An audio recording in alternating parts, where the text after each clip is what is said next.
Start recording. There we go. Alright, I'm a professional, ladies and gentlemen. Alright, so when you guys left off, you had just helped Chazar defend the city of Simran in Chisenta against the forces of Unther that were attempting to retake the city and retake the capital of Chisenta. He is now doubly in your debt, which is really cool that you guys have this, this well-to-do Red Dragon King essentially in your favor. And he has agreed to help you get to where you need to. And briefly after your encounter, it was early morning and you guys had not really stopped to take a rest or anything. Maybe you got breakfast and were kind of had a moment to discuss what had happened, so we can get into that in a second. But briefly after this happens, a message is delivered to Chazar, and it is for the four of you. And it is addressed from one Elminster in Shadowdale. And the letter says something to the effect of, "Hurry up and come to Shadowdales, you fools. It's bad enough that the next time will be over 500 years till I see you."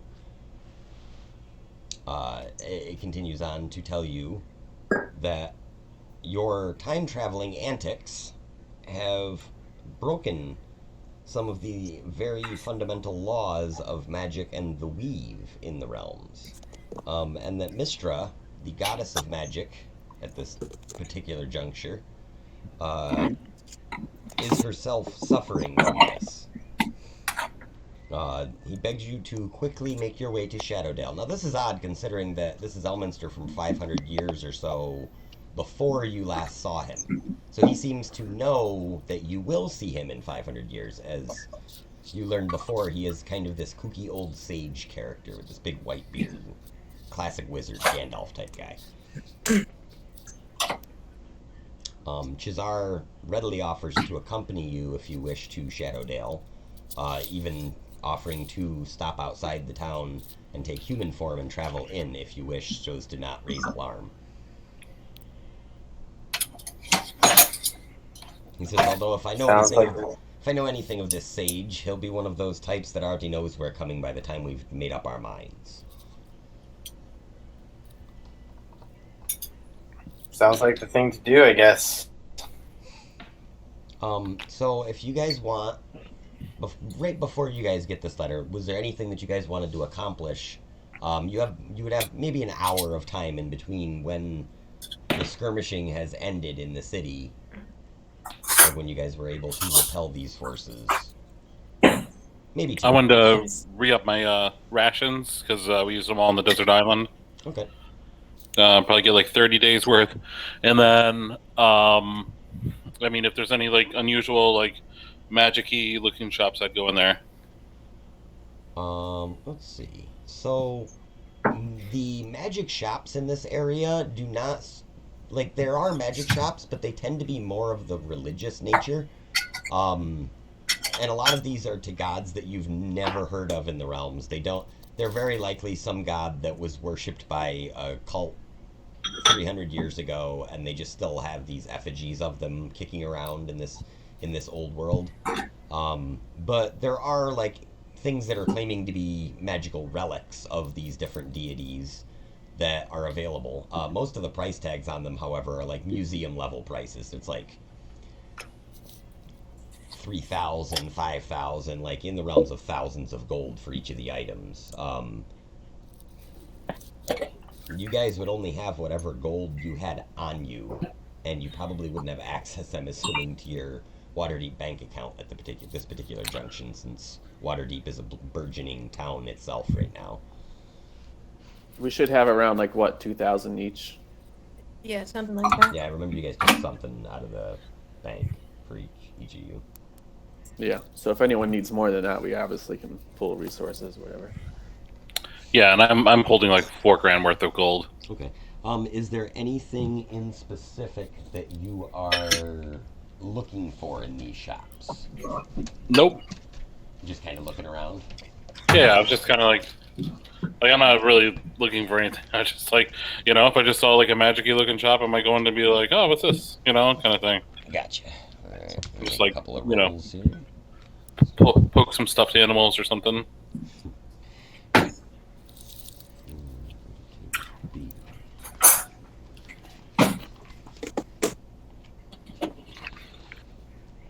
Yeah, I'm gonna head down to that part of the city with Tohan.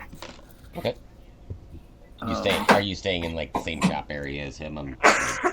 Yeah, I assume there's some kind of like merchant district or something. Oh, absolutely. Like there's probably several areas where there's stalls and stores set up. It's very like old world Mediterranean sort of architecture where there's like lots of crazy buttresses with like awnings hung over them and stuff. And Is there anywhere I can go get some armor? I picked up the ability to wear light armor when I became a bard. Oh, nice. Yeah, there's definitely some sort of armorers. Although Simran is not necessarily known for its armories, there are other cities in Chisenta that also offer armor, Chazar would tell you.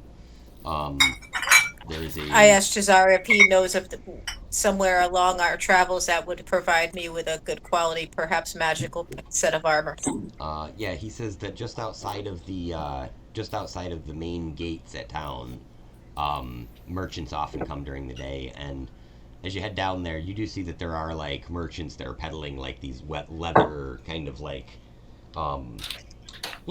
pretty normal stuff. It's just like leather chaps, like leather, what do they call it? Tunic. Sorry. Just very, very typical, nothing like magical or anything like that, but you can definitely find some armor stuff that's coming in from a nearby city that does specialize in leather working and such not. Prices for that would be a little bit raised, probably like 10% more than the value in the player's handbook. Tohan and Venedia, that is. You wander into a particular shop, and the smell of incense is really strong in this shop. It's like almost overpowering to your nostrils. And as you walk in, the first thing that catches your eye is a potion sitting on a shelf. Tohan, you're almost drawn to this potion. It's got a cap on the top of it that is in the shape of the head of a bear. And it's just what's this? It's just this dark green bottle. It looks like a Heineken bottle, essentially, with like this ornate kind of like carved plug on top of it. And this is not like outrageously priced at all either. This is only 75 gold for this this bear-shaped potion bottle thing here, and it's full of some sort of liquid. You don't, however, see a shopkeeper anywhere around. Hello? You don't hear any answer from the shop. And as you kind of are looking around for the shopkeeper, the next thing you see...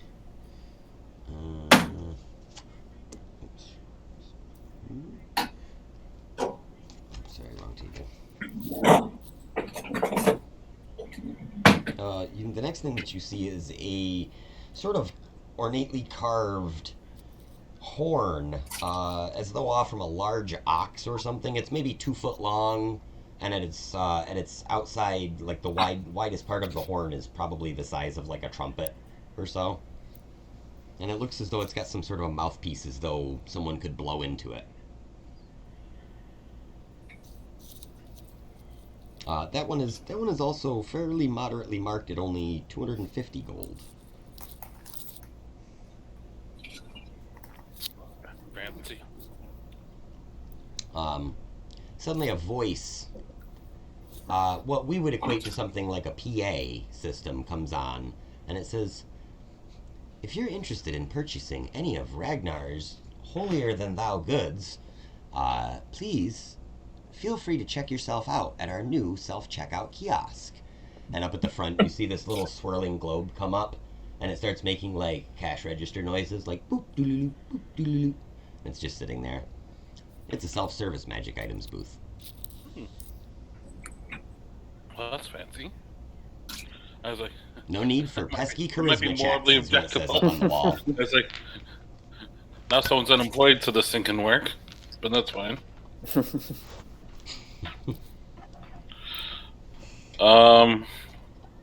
Yeah, I mean, I take them both. Yeah.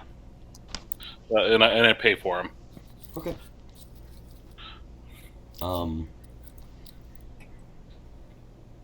So yeah, you're able to do so without any issues. Although when you pay for them with your gold coins, the machine kind of makes some weird blurping noises for a moment, and it spits one of the coins out at you on the bottom, and it says, "Please use a different coin." Essentially, like it's like when you go to Coinstar and you find out one of them's like Canadian and it doesn't accept it for you, and you're like, nah, and I still have change in my pocket. It's just numbers. Yeah, I also get rid of like the 300 copper that I'm carrying around for sure in there. Yeah, you Coinstar all the copper into this thing. Oh yeah, It's exactly like a so much copper Coinstar. and silver. Yeah. Okay, so yeah, you for brevity's sake, we will say that they ring up as on the little screen, Horn of Blasting. That should be fun. And the other one is a potion of animal friendship, ironically enough, which I think you can already do. I can talk to animals, but Well, it's a potion of they don't animal have to be my friendship. friends. Wait, what was the first one? The first one was called a Horn of Blasting. Does it make a loud noise? One would imagine. We're gonna find out in a little bit here. Zach, does this vending machine also purchase items? It does. You actually see it's got a second kiosk that it essentially is a floating orb that's like a slight bluish gray, and it says, "Please deposit items you wish to sell for evaluation." I have an extra longsword and scimitar that I don't need. Okay. It would offer you exactly half of what the player's handbook says that they are worth. Okay, so that would be a total of 20 gold.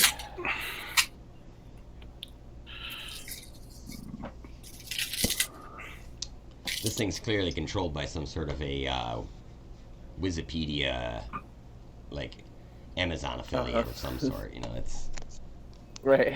a Chalton. That I feel like in D&D, instead of Amazon, it would just be called Chalt. Like, I think that makes sense. I like how the Horn of Blasting has a 20% chance of exploding and causing 10d6 damage to me. Yeah, that could be bad.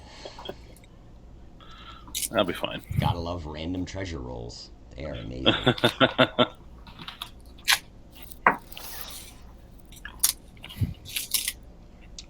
So let's see. So, Benita, you're able to sell anything you want.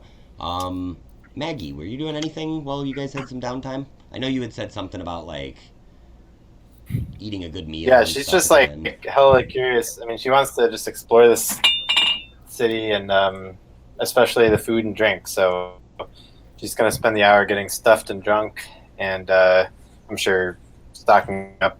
Yeah, making sure she's got. I mean, she already got a lot of staples from the castle, but yeah, she'll make sure that she's got, I don't know, a couple of weeks rations. Everything she needs for her biscuits and her morning teas and things like that.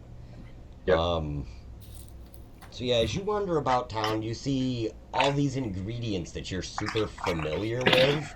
There are things that you grew up cooking and eating all the time, but they are different varieties than you've seen. They are more primordial in some cases, like certain things that would be like squash are much smaller and much more hard and require, like, you start learning different cooking techniques from the vendors as you're talking to them. And overall, I will give you a choice. You can either add a +1 to your survival or your medicine skills for this session. Let's go with survival. That sounds fun. Alright. Like surviving. You can just do that in your head if you want, if you have to make any of those rolls, which you might. I don't know.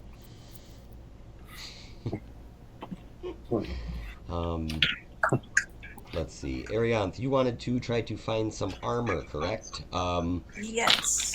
I would say Chazar would even give you a voucher that he would tell you would give you a full, complete set of regular leather armor from the player's handbook, with a specific merchant who is a short little dwarf. And as you get to this cart that this dwarf is running, he's like, what do you want? I show him the voucher and ask about armor. He says, right. And he starts measuring you immediately without asking any other. Just and like somehow he's like standing on the wheel to measure you because you're like a full foot and a half taller than him. So he's like standing on the wheel of his own cart with like his tape like got a rock on it or something. He gets you all measured out. He goes into his cart and he pulls out a suit of armor that fits you miraculously. Like it's like he just picks pieces off this cart, puts them all together, and hits like some like rawhide through certain parts of it. As you start putting it on, adjusts the rawhide, ties it down, adds a couple of buckles and straps here and there really quickly, and in the course of this maybe hour or so, he fits you for this leather armor. And he says, well, I suppose if the king's saying it's yours, it's yours. You have a nice day. He seems kind of miffed. I nod my head in thanks and ask him if there's anything I can do, such as mend something or perhaps play my flute for him. I explain that I'm a sorceress and that I have magic skills. All right. He says, I got no use for flute music, but well, I tell you, I could probably mend use things. Some I could mend or magicking. boot earth for you. Sorry, I didn't mean to interrupt Well, you. me cart is quite dirty lately. You think you could do some sort of magic-y thing to clean it up? It's just got mud caked in the wheels. There's a bad rain a week ago. It's getting hard to drag with the goats. I can use my mold earth spell to move the excess earth from it. Okay, yeah, you're able to do that, and it makes the guy kind of like cheer up a little bit. He's like, thank you, lass. Well, best be on my way. Looks like there's no more sales here today. And he hops in his cart, and these two goats just come running over to the cart and back up. Just like they're buying the whole time. It's their backup. That. And they get hitched into this cart, and then they just take off. And they take off like a gunshot. And you hear him just crying out some Dwarven like battle song on his way. Alright, so you guys, this is like the hour or two, like I said, before this letter is received and Shazar contacts you, tells you that this letter's here. And this letter essentially tells you that Elminster wants you to go to Shadowdale. Shazar offers to bring you there. He says he can change like into dragon form and bring you straight away. Would only take a few hours probably to get to where Shadowdale is. Sounds great. I thank Shazar for the armor. Yes, of course. Consider it a minor fate. And he's quite busy in this next couple hours as well. He seems to be talking to his generals and his guardsmen quite fervently and like directing them on how to defend the city, letting a select few of them know what he's doing and where he's going to go. And he seems to be being a fairly responsible like leader of this kingdom. There is a serious concern with the forces of Unther still that they are going to try and invade yet again in his kingdom after all.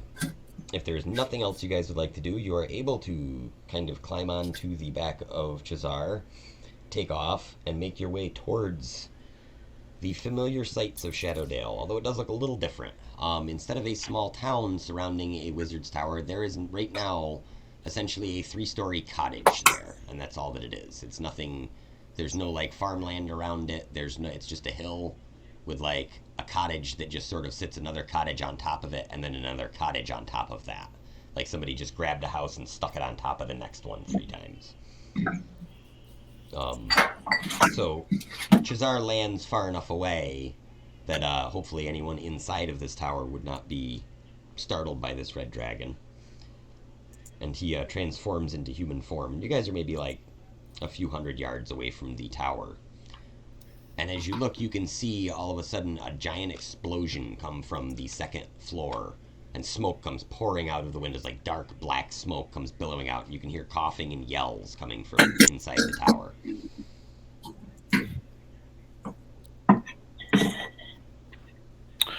Did we take a rest at all after the fight, or are we just same as we were? You guys are same as you were. Okay. Because I have a bunch of temporary hit points. Yep. So Yeah, I was just you curious. still have those. You definitely still How have far them. away is the source of the smoke that we see? It's maybe 200 yards. It's like, yeah, Okay. So this is the guy that gave you those cards. Yep. Can Maggie see with her eye of Agos what's going on? Yeah. As you look at the tower, you sort of see, like, on the HUD sort of overlay, it points towards the room where the smoke is pouring out of, and it says, failed spell attempt.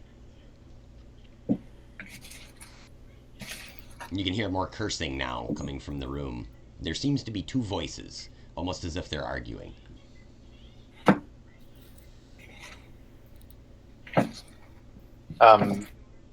Maggie asks Shazar, have you met Elminster before?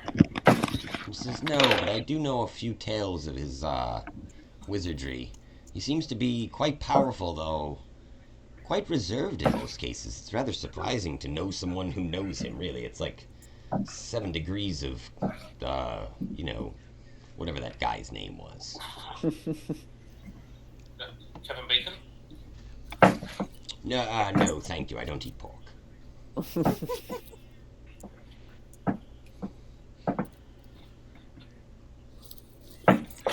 Shazar says, shall we go and see what this trouble's all about over here? Oh yeah, definitely. So as you folks approach this tower, the front door on the bottom flings open, and more smoke comes pouring out of this, and 2 men emerge, both coughing, covered in soot. One you recognize as a younger, but only a little bit younger, Elminster. You had met him very briefly when, yes, he gave the deck of many things to you guys. And there's something seems familiar about the other man. He comes out, as he's wiping the soot off, you notice, one, that his skin is much darker, and his face reminds you of someone that you met in Waterdeep.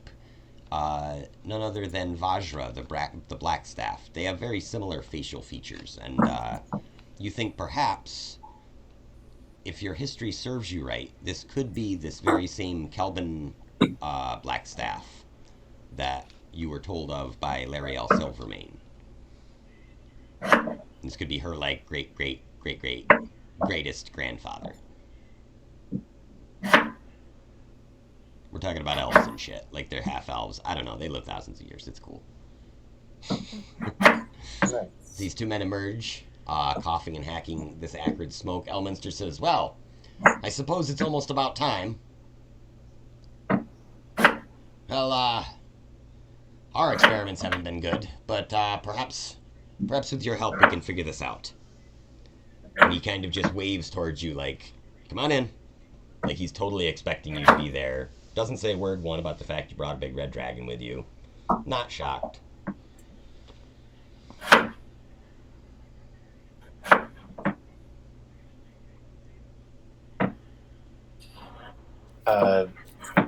Yeah, Maggie asks how he knew that they were there.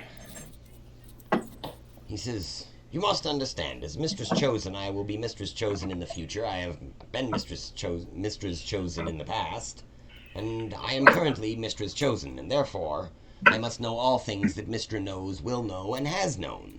It is both a blessing and a curse. However, we're not here to talk about my awesome, far-sighted abilities. We're here to discuss you. And how your whole lich situation has made things very sticky and messy, and how you plan to fix it. And he sort of almost looks at you like he expects you to know the answer. I look at him and say, we have no idea how or why we even got here. Ah, of course not, right? You didn't see it like I did. Ah, as I said, it's also a curse. Ah, well, let me explain what has happened. When you last faced Malikani in the Grimwood, as I foresaw, he kind of says it like, yeah, I saw that. Called it. He says when you last faced Malikani during the twin ceremony, he yet again attempted to banish you from this plane of existence. It's sort of a thing he likes to do. He thinks it's really hip, and I don't know. He got a thing for banishment back when he was in college or something. But again, the twins were able to sort of counter his magic, and instead of banishing you to another plane of existence, they banished you to another time. Now, this causes some serious issues, as Mister herself, around 300 years from now, has and will ban all forms of temporal magic. It's simply not allowed in the realms. You see, when someone casts a spell as abusive to the weave as this, it can cause great harm to all the creatures, all of the existence of this very realm. When the Nethralese, 1,000 years ago, when they began to tear at the weave, and instead of memorizing their spells ahead of time and ritualizing them, they merely tore the raw power of the weave asunder and cast their spells that way, as arcanists. They did irrevocable damage. It's actually why the Acerack Desert is a dead magic zone, and crazy wild magical effects happen there. And they suffered the same folly when their city's magic failed them. They fell to the ground. 20, 30 of them just crashing down from anywheres to from a 200 feet even high to a half mile up, slamming into the ground. Only 3 were saved.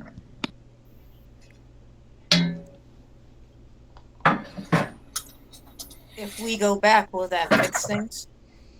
Ah, I wish it were that easy, dear. It's a good thought, though. No, you see, it seems Malikani himself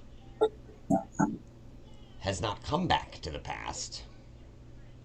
But with your absence in the future, well, things don't go that well, so while we do have to get you back to the future, there's one more thing that you have to accomplish here. And at this point, the other man kind of goes, ahem, ahem. He goes, oh, excuse me, I'm sorry, do you perhaps know, one Khelben Blackstaff? And Khelben looks at you, and he's this kind of tall, gaunt figure, with a dark black beard, dark black hair that's down to about his shoulders, and a namesake-giving black staff.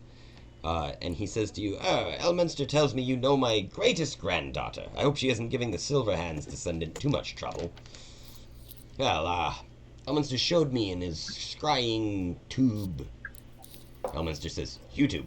He says, yes, scrying tube.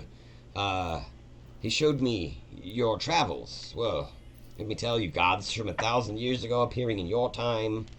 Strange events being muddled together. Liches running around acting just like other liches that I've had to deal with. In my day, we adventured in the same dungeon for weeks on end. Sometimes with 8 to 10 of us in the starting party.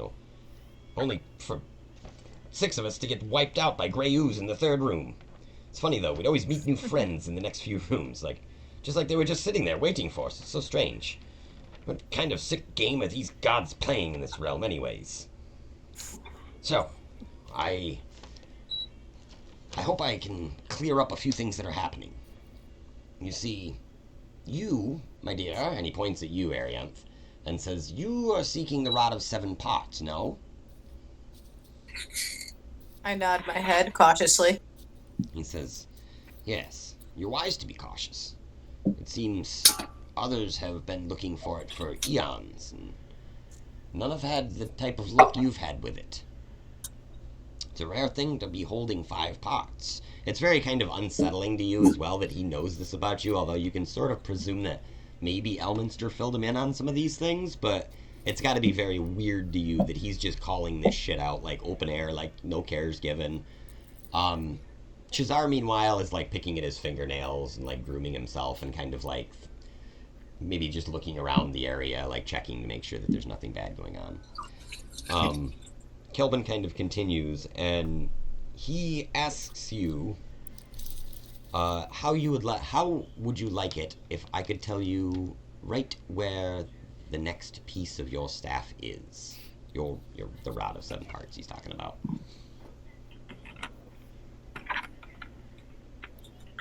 I say cautiously,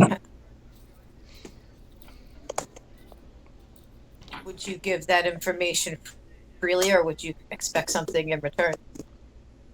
No, dear. It is Mistress' will. Elminster nods gravely at this, and he says, it's true.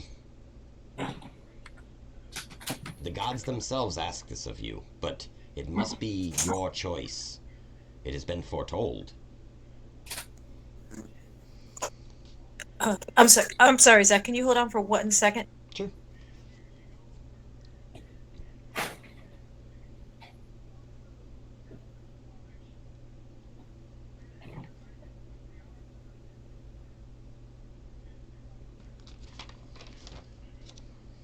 Sorry about that, Zach. All good. Where are we?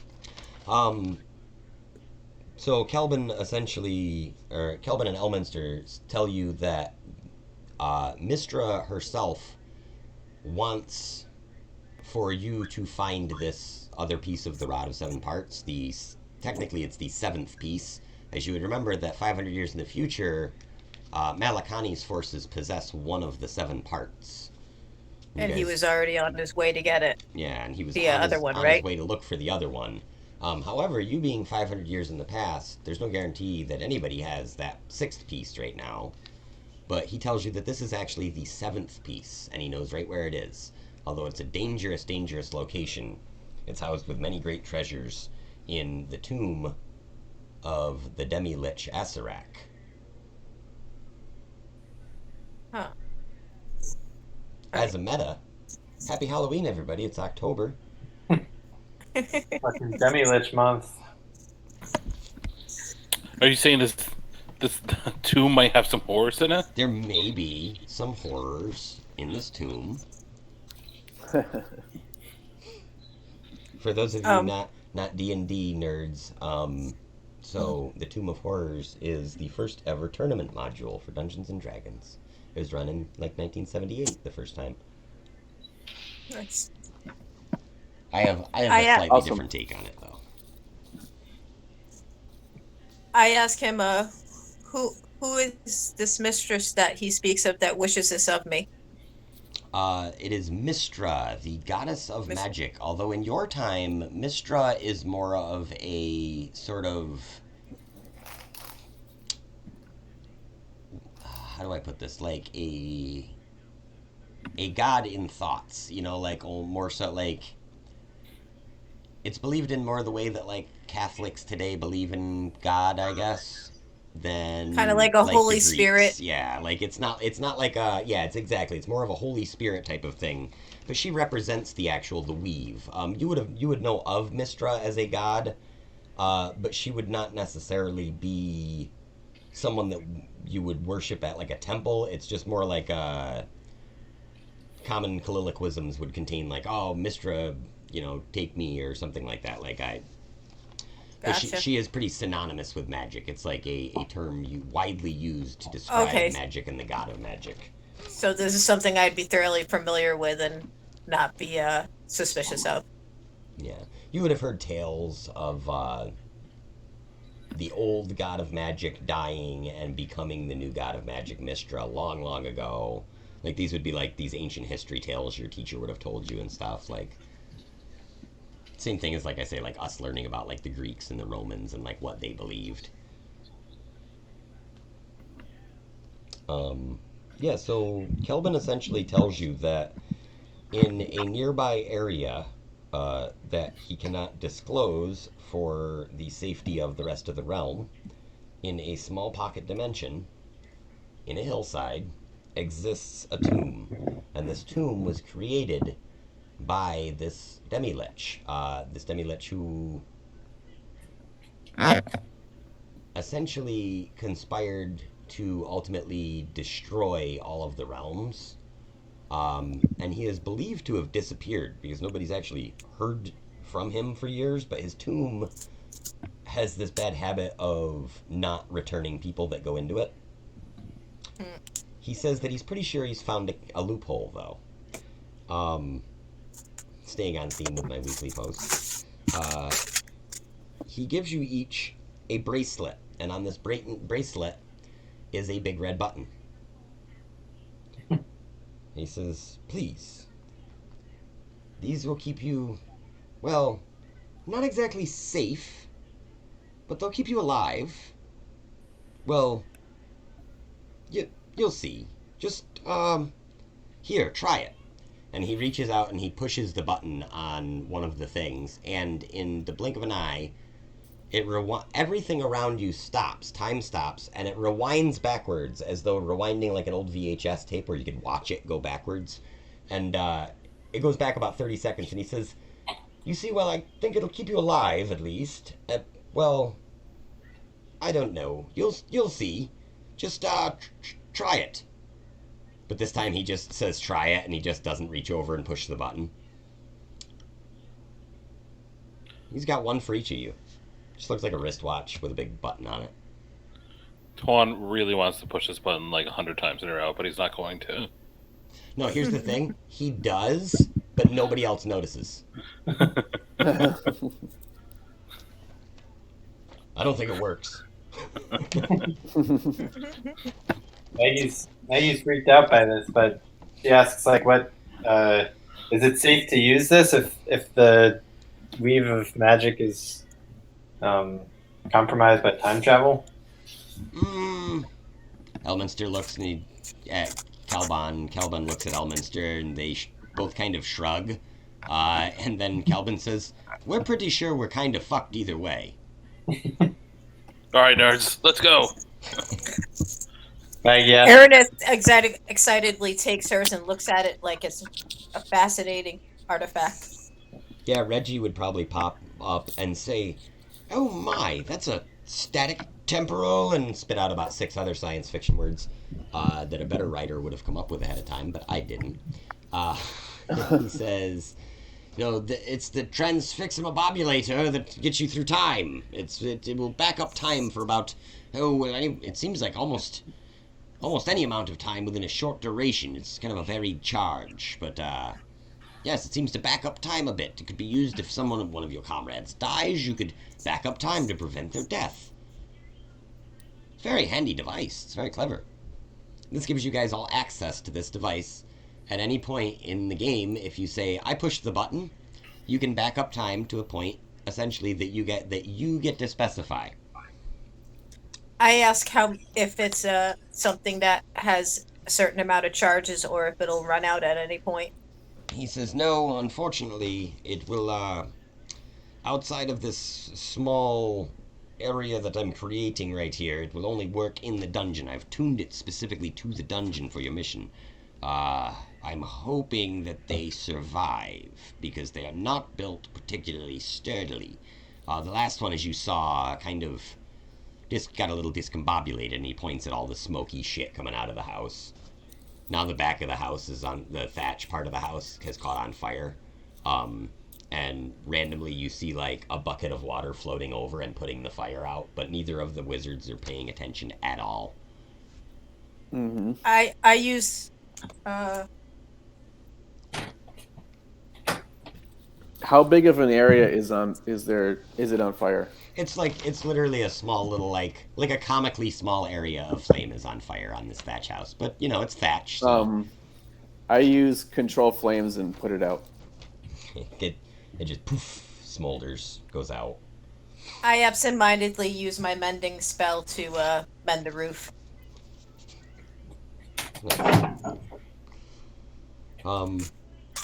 So in a little bit longer, drawn-out conversation, they explain to you that one side effect of the weave of magic, and hence the weave of time being torn, is that several different time periods of Faerun are sort of blending together through these thinned out areas.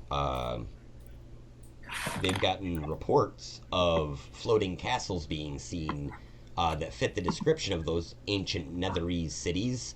Like, these things haven't been seen in 1,000 years, even back when you guys are right now. They fell to the ground like in negative 3-something DR, 300 something DR. So that's odd. He tells of returning, or I'm sorry, of hordes of orcs rampaging from the wastes in the north, which is a widely known historical event that happened a few hundred years prior to your guys' modern time. Several other things like that. He tells of ancient heroes returning and villains that people have talked about throughout history, and these are all kind of coalescing on this point in time when you guys seem to have arrived. Almost as if like a plug had been pulled in a bathtub, and all these moments in time were draining together. And he also tells you, Arianth, to be wary of the rod, as though it can be used to correct much of the damage that has been done in the right hands. It could also be used to trigger cataclysmic events, and specifically that your choice of what happens with the rod could greatly affect the future of elvenkind in the realms from this point in time. Like, you actually hold the potential to change the fate of elvenkind. I ask him, do you mean by collecting that piece of the rod, or by putting the rod together as a whole? It's sort of a like Schrodinger's cat situation. Like, essentially, by involving yourself in the situation with the rod, you've created a kind of paradox in a way of you have been foretold to do essentially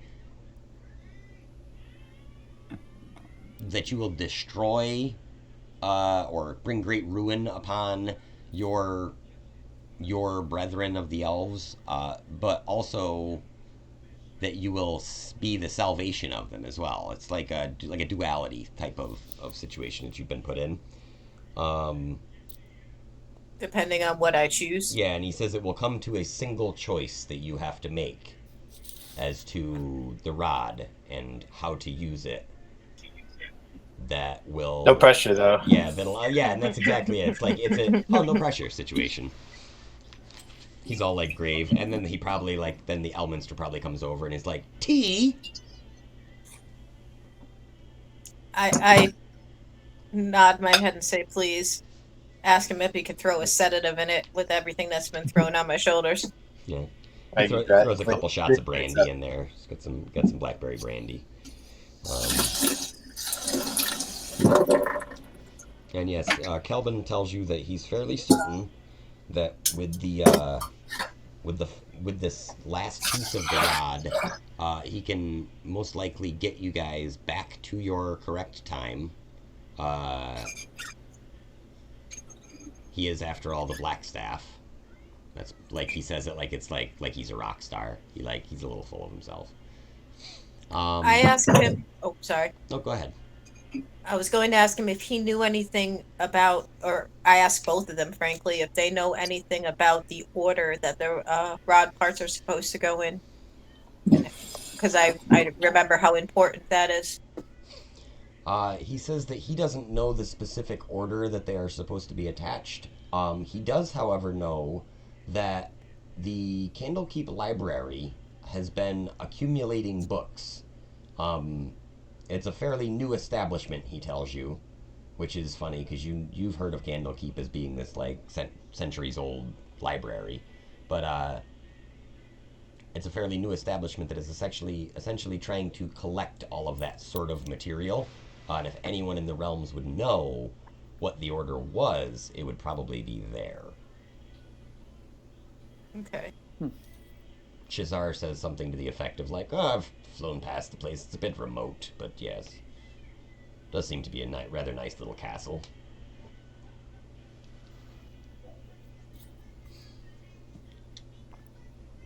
All right. Well, I guess we have to go deal with this tomb since it's how we're gonna get. I kind of need that part, and it's how it's gonna get us home. All right. Yeah, I guess if there's any other guidance they have for like where to find the staff or anything else they should know about the tomb. Khelben tells you the tomb is thought by many to be maintained as a sort of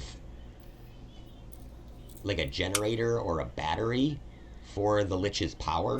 And although no one's heard from this Lich in many years, the tales said that he would lure adventurers into his dungeon with promises of great treasure and wealth and fame, only to defeat them, obviously, kill them, and reap their souls for his phylactery. And when he describes the phylactery of this Lich, it is startlingly similar to a gem you guys happen to know about, the Soulmonger. It sounds like the exact same gem, like he's talking about it. And he's like, oh, there's a specific, like, pink swirl thing. And you're thinking, like, yeah, this thing had a pink swirl thing. And he's like, and then, like, sometimes you could do this with it. Like, you could totally, like, you know, suck somebody's soul up so that they had to listen to you. Do we have this with us right now? You gave it to the twins, I think, right? Yeah, the twins had it back in the future. Oh. But yeah, it sure sounds like the same exact gem. And you know that for some reason, Malikani in the future really wanted that Soulmonger and had it for a brief moment before you guys snagged it. Maggie asks, I think Maggie, basically tells them that and asks, like, are there things that we should, are there actions we can take now that will change the future and create problems? Like, should we act as little and get out of this time as quickly as we can, or like what guidance can you give us around not messing up the future? He says there is a thing called a fixed point in time, which means certain events are inevitable. Like, I don't know how many Marvel movies you guys are familiar with, but it literally works the same way it works in Marvel. So a fixed point in time means that, like, let's say Abraham Lincoln getting assassinated is a fixed point in time. Let's say you went back in time and tried to stop that. And this is, like, again, meta speak, not your characters, because they don't know who the fuck Abraham Lincoln is. But if you went back in time and tried to stop that, inevitably Lincoln would still most likely be assassinated that day by one means or another, because fate has predetermined that moment to be a fixed point in time. But you can change certain aspects of time. So, like, when you go back into the future, is there going to be potential consequences from your being here? Yes, absolutely. Like, alternate timelines are a total possibility. And he would explain this in as, like, Forgotten Realms-y terms as possible, I'm sure. Like, talking about the weave and planes of existence. Most of that would probably be kind of lost on you guys, I would think, of the planes of existence part. Like, you sort of get the concept. It's like, oh yeah, like, going to, like, heaven when you die, but, like, each of you obviously for your own religion in the game, but or Valhalla if you're like that type of religion or whatever, but I assume that I've came across these kind of ideas in my readings. Yeah, it would be a pretty commonplace thing. Like, you would know that a lot of religions have something like this, where it's like, the afterlife mythos sort of. And let's see. So yeah, you guys are able to quickly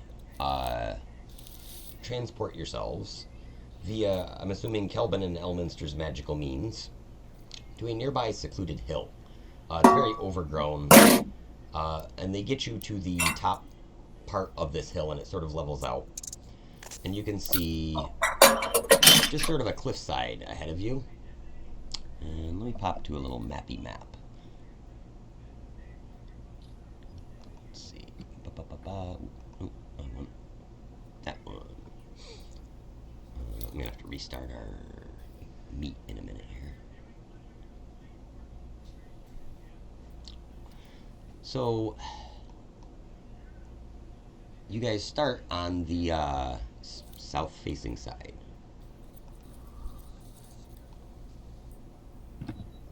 That is to say, you are on the north side of this hill, facing south. And on this kind of flat, plateaued area,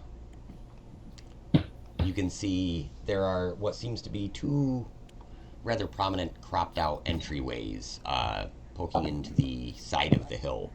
And Blackstaff and Elminster both standing aside with you, they say, "Unfortunately, we cannot escort you in, nor can Chazar. You see, the Lich has an odd ward about this place. Once you've been in once, you can't get back in if you get out." And they both they look kind of nervously. And Chazara looks at Elminster and says, "So how far in did you make it?" And he says, "Far enough. Even I cannot see what lies beyond these walls." And the Blackstaff nods. He says, "Yes, there's some impressive evil in these walls. But you have your bracelets. You should be able to take care of yourselves quite readily. I don't think anything could, keep you dead."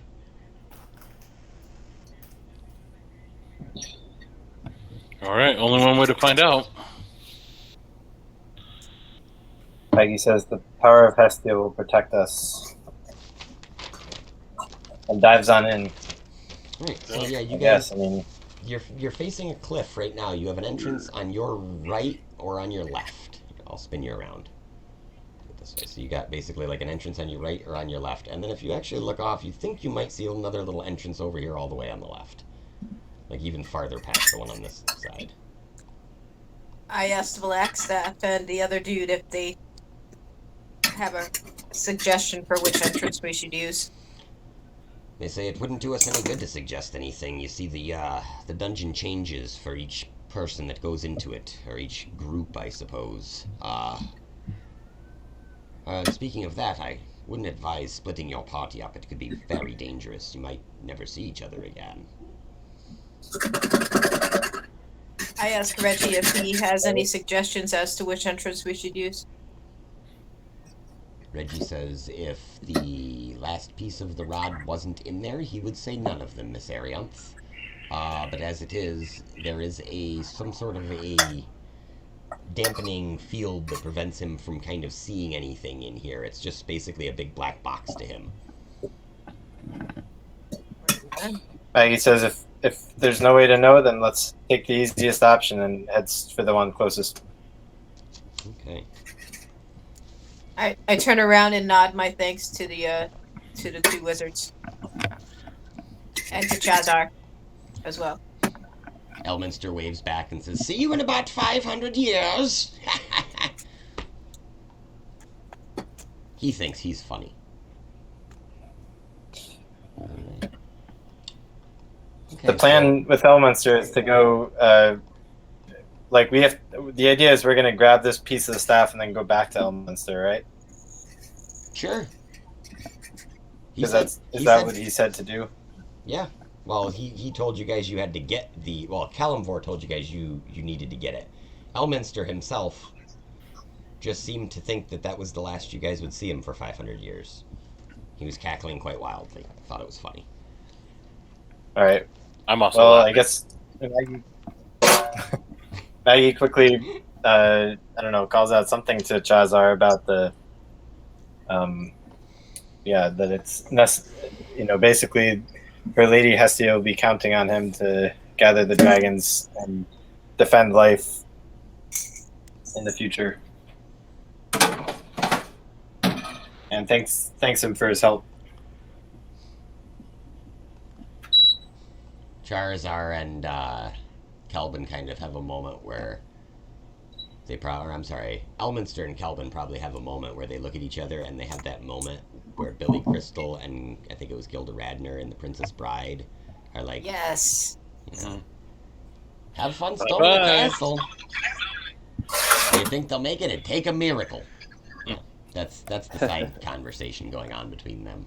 Chazard sort of bids you adieu, tells you outside the door that he will be back in Chesenta, and that if you could contact, remembering that you can do a sending spell, he sort of just tells you to contact him when you have retrieved this prize of yours, and he will offer you whatever assistance he can. All right, I so nod my head and thanks again. you guys approach the closest entrance.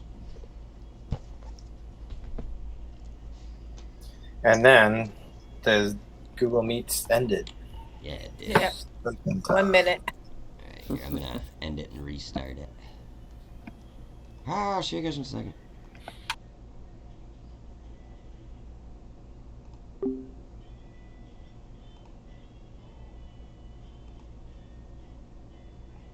I'm still here, Internet. I promise I'm still here.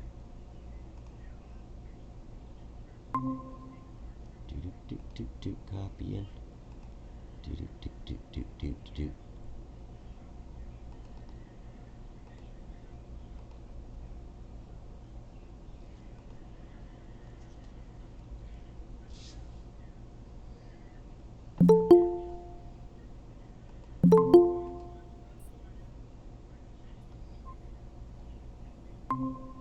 Yay. You all came back. Yay. Well, except for other Nick. Almost all of you. Uh-oh. Nick went in a different entrance. We'll never see him again. Oh, there he is. Thank God.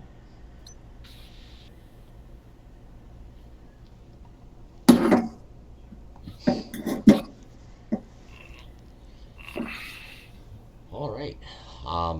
The hallway before you has a dimly lit sort of archway overhead. Ornate carvings are all over the walls and ceiling. And if you look close enough, although they are dirty and dingy, all the stonework tiles are very brightly colored, and it almost seems like a mosaic has been built into the sides of the walls. The floor is the same, with a very distinct and winding path of red tiles, about 2 feet wide, sneaking its way south down the corridor. Can I do an Arcana check to see if there's anything magically dangerous anywhere in our general vicinity? Yeah, go ahead.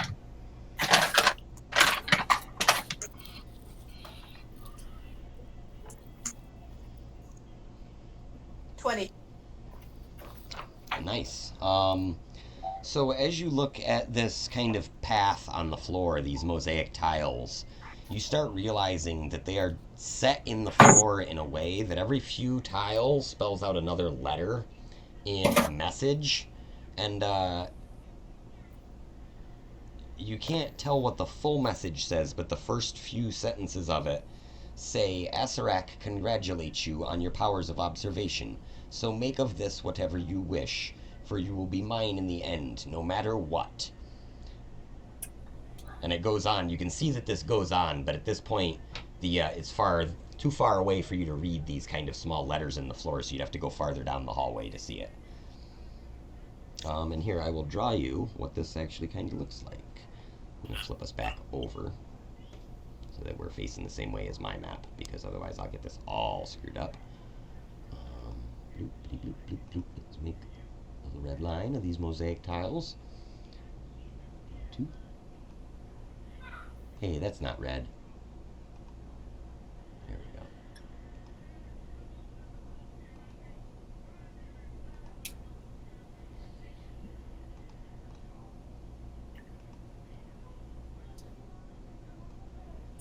Okay, so this line of tiles goes in a pattern that goes down these squares. Oh shoot, I'm gonna have to resize you guys too, because this is the wrong scale.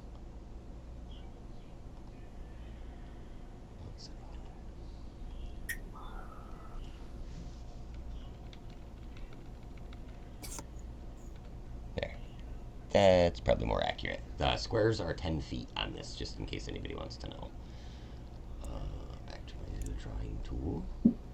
I asked Reggie if, in his opinion, would it might be a good would it be a good idea to follow the line or avoid the line as far as walking on the squares, Um, or if it matters at all?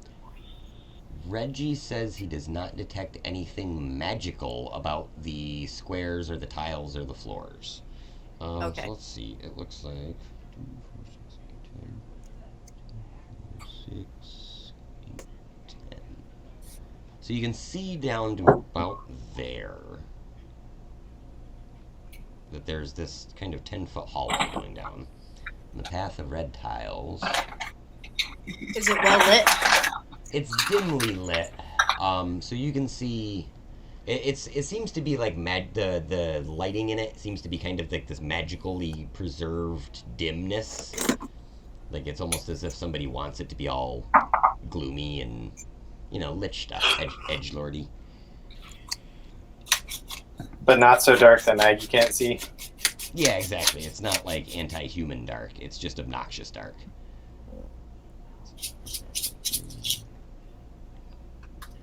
And it makes this weird winding path. It's hard to look at a book and draw things at the same time. Down to about there where you can see it.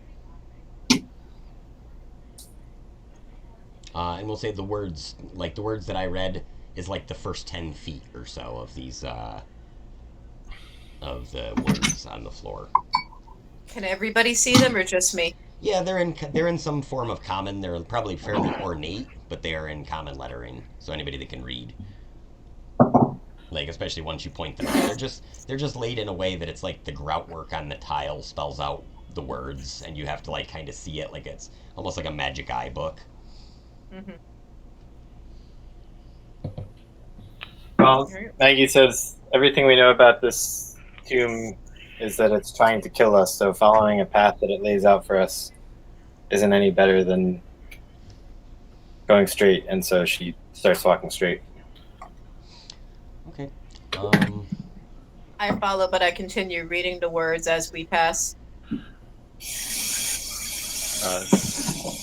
All right. I mean, I'm content letting Maggie lead the way if she wants. You got it. Let's see, Maggie. What's your movement? 30 feet. 10, 20, 30. So yeah, you get down right about here. Yeah. Oops, sorry, that's Maggie right there. Swap you guys around. She's on the other side. Arion. Maggie's just kind of fed up with witches, so you don't have to follow her lead on this. She's acting a little irrationally. So as you approach this point, I follow where you your see lead the, anyway. where you see the path bending, the words continue on, Arion. The next thing you see is go back to the tormentor or through the arch, and the second great hall you'll discover. Shun green if you can, but night's good color is for those of great valor. If you guys want, I can probably post this in the chat too after the fact. Like all That'd the be stuff cool. that Yeah, you're that would be reading. cool. So with that Arcana 20, you're following these runes, and you look up just in time to call out a warning to Maggie, and she stops just shy of a pit trap that you can see laid out in the floor. It's not particularly well hidden, but in the dim lighting with the words, it's meant to kind of lead the eye so that as you're reading the words and walking, you would walk right across this thing. So it's this tile right in front of Maggie here is a big pit, and it's just got like pitfall trap thing going on. You can see, however, the words lead almost up the wall, and right where they lead up the wall, it looks as though they lead around what could be a door frame. And the words continue on. If shades of red stand for blood, the wise will not need sacrifice aught, but a loop of magical metal. You're well along your march. It seems as though the lich is taunting those that find these words. It's almost like being like, yeah, this is how you solve my dungeon, guys. What a dickhead, huh?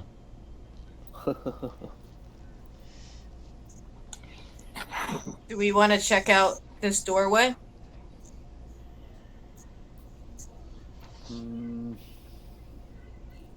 Yeah, I think so. Like, where's Guilfoyle when you need him? Probably sleeping in a pile of oranges. Can I do an Arcana check to see what's behind door number 1? Or some kind of check? Yeah. Let's see. So, you're on your broom, correct? I was going to actually ask you what the dimensions of the hall were, if it was even something feasible for me to do. It's about 20 foot wide, and as far as you can tell, it's maybe 20 or 25 foot tall arched ceiling. So yeah, there's plenty of room that you could be like hovering down the hallway on your broom for sure. Yeah, then I'm totally on my broom. Okay, so if you're gonna fly over the top of the pit and check the door out, it does not trigger the trap at all.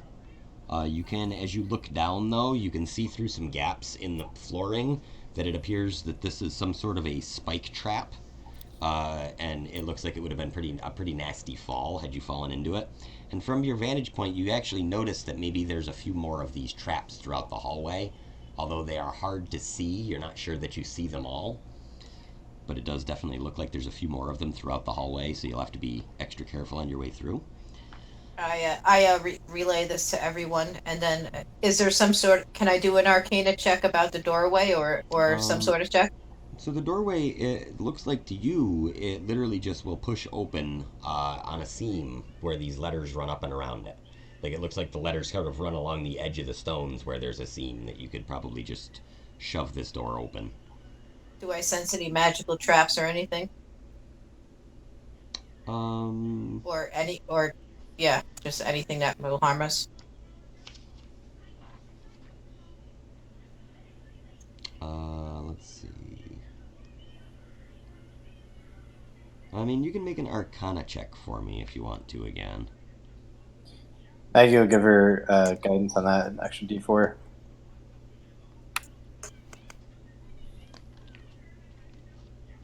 D4, you said? Thank you, Maggie.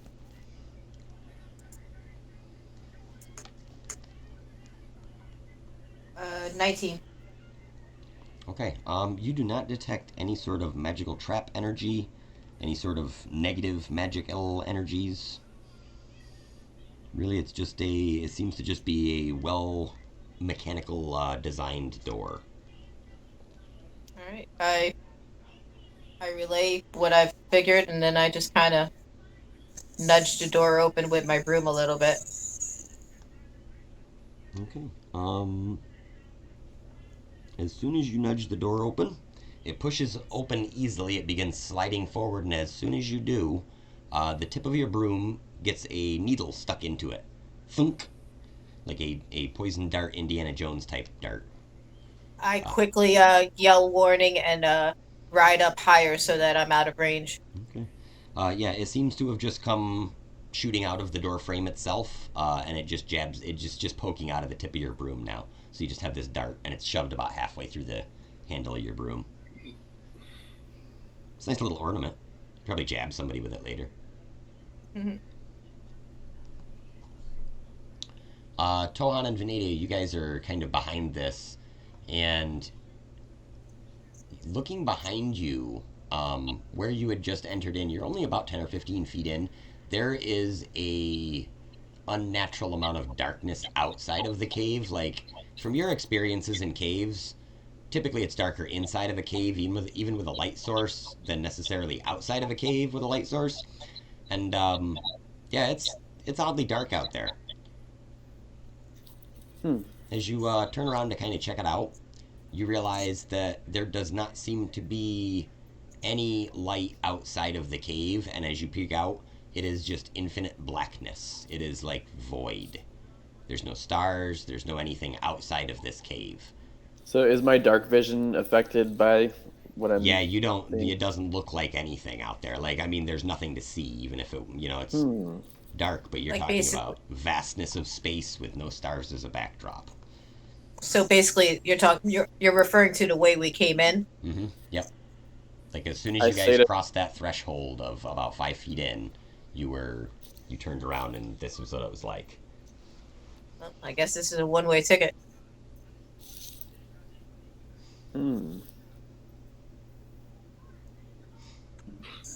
All right, you want me to take the lead? Yeah, but we need to be very careful around that doorway because of that dart that came out. We don't know if any more darts are gonna shoot out. Is there some kind of like pressure plate or something? I was on my broom. Yeah, There might be a pressure plate over when the door swept it, but I don't yeah, know. it sounded like there was a click when you opened the door of some sort. Like as soon as the door opened, you heard click, and it just popped out this like dart. And the door stayed open. Yep, the door is wide open at this point. Yeah, so it sounded like the trap got triggered already. So. Okay, I'm going to move forward and carefully check the floor for traps, and I'm checking like floor, walls, and ceiling here. Okay. Yeah. Make And I'm gonna light a torch. Right. Tohan, make me an investigation check. DC is only going to be 10 to make sure that you don't miss any of the really obvious stuff in front of you because you've already kind of seen it. Yeah, give him guidance. That's the natural one. Oh no. So okay. As you are you're like looking around the corner, you're looking down, you see the pit trap, and you go to step into the room, and on the other side of the room is a exactly identical pit trap to the one on this side. You then fall, unless you make a where is it? Where is it? I will say unless you can make a DC 15 dexterity saving throw. Okay. I get advantage on dexterity saving throws, so Okay. Nice. I do. That's a 20, and then a 17. Okay, so you're going to take half damage then, and you do not get poisoned. So it's going to be 11 damage. I'm just going to use the quick damage on the traps, because otherwise we'll be here all day Okay. rolling dice. Yeah, so you are now sitting in between a pair of spikes about 10 to 15 feet down in this sloped pit trap with broken floorboards kind of sitting all around you. As you guys see this... Sorry, go ahead. I was going to say, as Tohan goes down, you can see that about 20 feet ahead of you is another door. Give me a little doodle here. I drop a rope to Tohan. So you're towing Tohan? Oh, just to climb him. Did he fall down the trap? Is that what I Yep. understand? Yeah. No, just for him to climb back up. Okay. The answer is yes. We Yeah, I mean, I can use my slippers of spider walk climbing just to Cool. Okay. just walk up the wall. Yeah, so basically you trip. You're like, oh, God. Okay, I fell in a pit. I'm fine. So you can see that about maybe 20 feet down, like, this pit occupies another 10-foot portion right around here. And another 10 feet past the edge of this pit, there's another door. And in this strange little hallway you guys are in, you can see... the most outstanding feature is actually outstanding. It's two jackal-headed human figures painted so as to appear to be holding a real bronze chest that protrudes from the wall.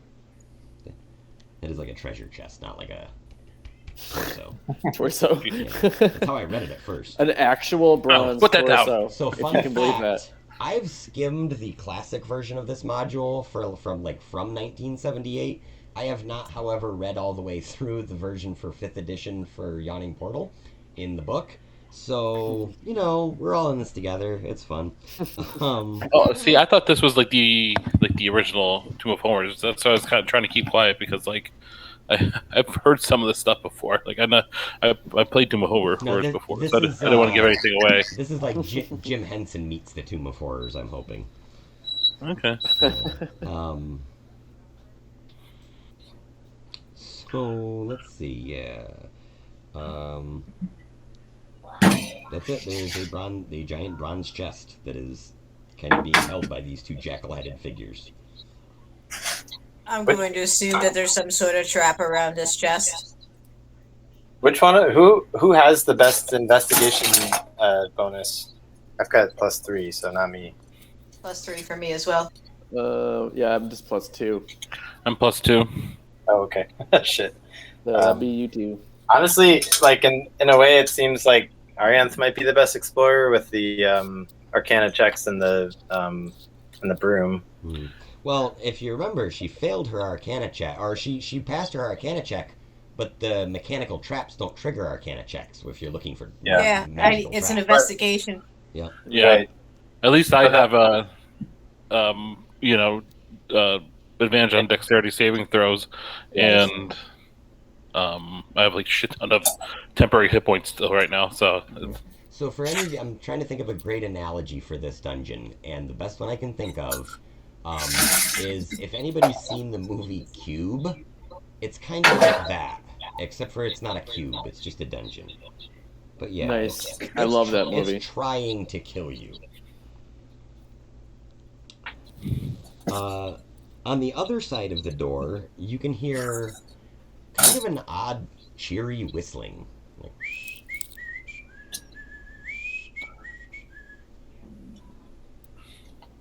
Weird. sometimes it'll stop for a second, and then it'll go back into whistling again.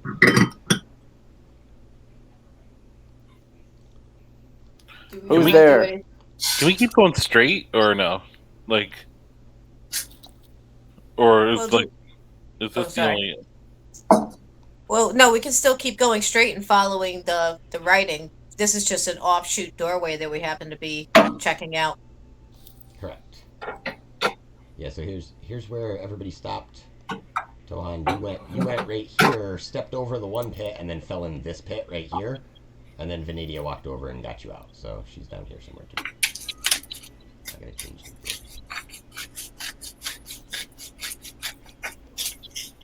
I mean, How I much does suppose if Tohan weigh? I don't know, Tohan, how much do you weigh? 245 pounds. Oh, nice. Okay. I reach down and grab you with one arm and pull you up. Nice. I can walk on walls. Like, do we want to investigate this chest, or do we want to? I mean, might as well. As well. Sorry, I didn't realize how much smaller it was on the OBS screen. There, that should be a little bit easier to see. Well, we can at least try to do an investigation check and see if we notice anything about it. Sure. Yeah. I'll let anybody roll 2 dice with the assumption, like roll with advantage that somebody else would be helping them investigate. Like if your whole party is investigating something, whoever's rolling for it can take advantage. So can Maggie get across this pit? Maggie just gotta. At this point, you guys have seen where the pit is, and now Vanidia has lit a torch as well, so it's a little bit more lit up. So we'll say you guys can see enough to get across these pits without falling. Okay, so Maggie rolled a 20, and I'll say she's giving Arianth guidance. Well, you definitely beat you have the better roll because even with guidance, I have an 8 to start with, so. Okay, Maggie, you notice with that that there is in fact a needle sticking out of the wall just behind the bronze chest. Zach, by the way, I'm also going to use Controlled Flames cantrip and double the area of bright light from the torch. Okay. It gets brighter within about 30 or 40 feet of you, but it sort of does the same thing that it did on the edges where like your light sort of cuts off at a certain range. Like it's brighter now, so you can in fact see better in the area that you're in, but it doesn't really go farther like normal light would. High beams in the fog. Yeah, dampened is a good word for it. Yeah, exactly.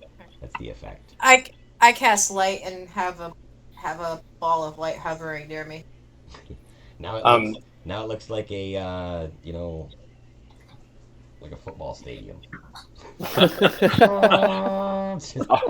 like 4 torches. Oh wait, never mind. I can't I have to cast it on an object. So let's say I cast it on the edge of my staff. Oh, you still have that dart sticking in the staff? You can cast it on that. There you go. Yeah, there we go. The dart is now all lit up and bright. You've got a single headlight coming off the dart the way that it's sticking out. That's perfect. I guess Maggie will. I don't know. Like, can she just disable the trap by like smacking the thing with her pan? Yeah, absolutely. Like you smack it, and the needle comes out and bends on the edge of the frying pan because it's cast stainless or cast iron. Um, and as it does, it actually you hear a little vial of glass shatter, and some shit leaks onto the floor and kind of drips. It smells real bad. Mm. Looks like this was some sort of a poison needle. It was a stink dart.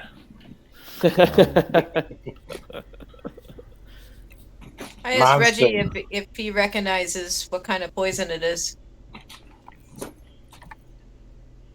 He says, "No, unfortunately, all my identification programming seems to be sort of going on the fritz in here. It's very difficult to maintain any sort of a communication with Wikipedia.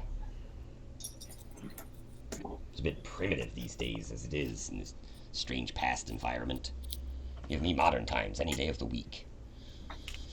All right, shall we check out what's in this chest? That was the chest that Maggie investigated, right? So they can open it now. Yeah, the chest is locked, however. Johan? Vanidia? Yeah. I hit the chest with my axe. Okay, just make me a melee attack for it. Like damage or just an attack roll? Yeah, just do a damage roll. Okay. What if the chest dodges? 14. Okay, you put a big dent across the front of the lock. It doesn't pop yet, but it does let out a very loud sound, like clong! I hit it again. Need more. Clong! Does another 15 or so damage. On the third shot, it breaks. But the echo of that third ringing from the chest is just you can tell that it's going clong, clong, clong, clong, clong through the whole hallway that you're in. The whistling on the other side of the door has also stopped. You guys are The lock is picked, sir. Maggie yells, "Who's there?" Voice from the other side says, "You say who's there first? You startled me."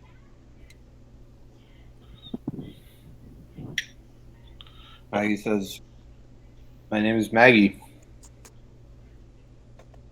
"Oh, I'm Todd." "Hi, Todd. Hey, Todd. "Hello. What are you doing here?" What can I do for you?" "What are you doing here?" "Oh, I just got hired a few weeks back. I'm the daytime cleaner. Come in, do a little bit of the light dusting. I turn chairs back over if they get righted. Make sure that there's always some dirty ash everywhere. Just sort of the general dungeon upkeep things." "Do you live here, or are you able to leave at Oh the no, end of the I commute.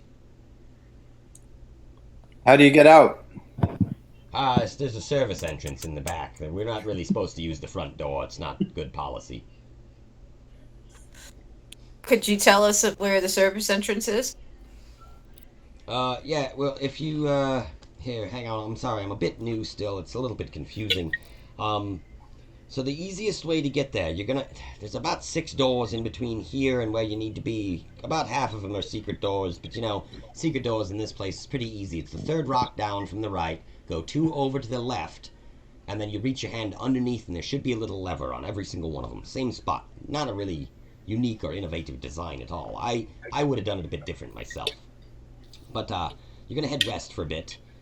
They should all funnel you into the same room. Watch it, because I don't know, there may be some things kicking about that are, designed to kill adventuring types like yourselves. It's kind of what we do here. I'm sure you know. If you're here, you know. So you take that. You're gonna head south. Once you go there, there's gonna be another secret door in your right wall. Head down. Follow the passage. Let's see, I believe that's going to bring you out into the churchyard. Boy, I get a little fuzzy past this point. You see, I've only been on one area so far. They got 3 or 4 of me through here, people like me through here that clean the place. We rotate shifts sometimes. It gets a bit confusing. I hate scheduling things like that. It's a nightmare. Well, thanks, Todd. That's all very good to know, and I hope you like your job. Yeah, I mean, it seems all right so far. I don't know, I haven't really seen much in the way of corporate come through here. The boss doesn't really seem to be around a bit, but, it gives me time to muck about. It's nice. I like to get caught up on the articles. You guys are still talking through the door, by the way. Mm-hmm. All right. Oh, While we're doing this, I'm quietly opening the chest while floating and looking through the contents. Okay. Let's find out what crazy magic items you get.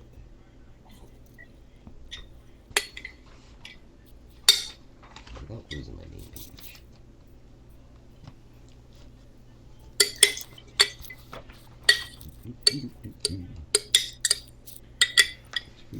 Features. Oh, man, where'd you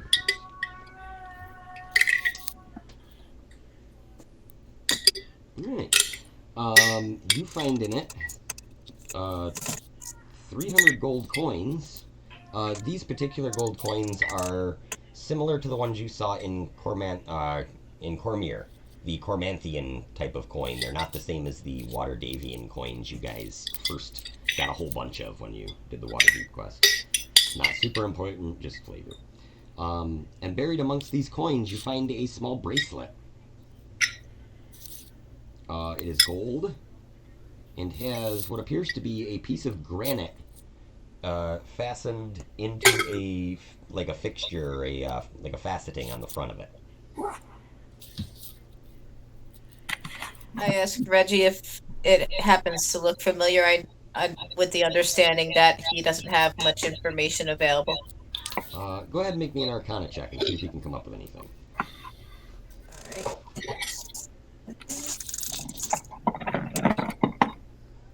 Oh, and I split the gold between everybody. Okay. Todd says, "What'd you do? Did you figure out that chest? Any of you guys die?" Still talking through the door. Oh yeah, we got some things, Todd. Todd, how do you want to make 50 platinum by showing us how to get to the next stage here? 50 platinum? Really? Oh, That's right. yeah, man. I mean, well, I got a break coming up in about a half an hour. I could take my break early. Yeah. Hang on. I just gotta punch the time clock. I'll let you in. And you hear what sounds like footsteps hurriedly shuffling off, like down the hallway, like tunk tunk thunk thunk thunk, and it gets quiet. So My Arcana check was 11 too. 11. Okay, so he does not recognize it. He says it does appear to be magical, though. He says there's some sort of some sort of magic to it, miss, but I can't quite tell what. Alright. I asked the rest of the party if they mind if I keep the magical item. Sure. Go for it. Is there anything else in the chest? Nope, just the gold and the bracelet. Alright, you know what? Well, since I got the bracelet, I split all the gold between. I give the gold to the rest of the party so that each of them get 100, and I'll just keep the bracelet. I think Maggie generally is turning over gold to the treasurer. Okay. Nice. Okay. That works for me. All right. I added 300 to the treasury then. Alright, so while you guys finish that up, you hear what can only assumedly be Todd comes scuffling back up to the other side. And he knocks on the door again and he says, "You still there?" You can Yeah, we're still here, Todd. You can hear keys rattling now. The door opens, and before you stands a roughly, we'll say maybe 15 or 16-year-old boy. He appears to be half elven. Just slight tips of his ears are pointed a little bit. Maybe he's only a quarter elven on his mother's side. We don't know. He says, "You'll really pay me 50 platinum just what, to show you around?" That's right. No. Can I see the platinum? I don't mean to question your honesty, mister, but, you know, I give him half, and I said the other half when we get to the next stage here. Alright, so his eyes light up like he has never seen 25 platinum pieces in his life. He's probably never seen a platinum piece in his life. Like, he is dressed in clothes that indicate, like, Cinderella-level poorness, you know? He is clearly not... He is not a wealthy boy. Oops. So let's get a... Now he is. He is now, yeah. Yeah, let's get a Todd on here. Where's Todd? Who's Todd gonna be?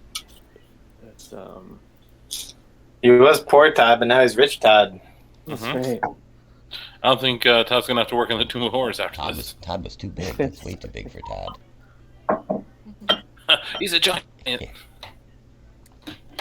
Hey Zach, Yes. while we're wandering around, can I cast my identify spell and figure out what this magical item is for? Sure. Yeah, it only takes you a couple minutes to cast it while you guys are divvying up the treasure and stuff. So it is. Turn back to the page. I just had it.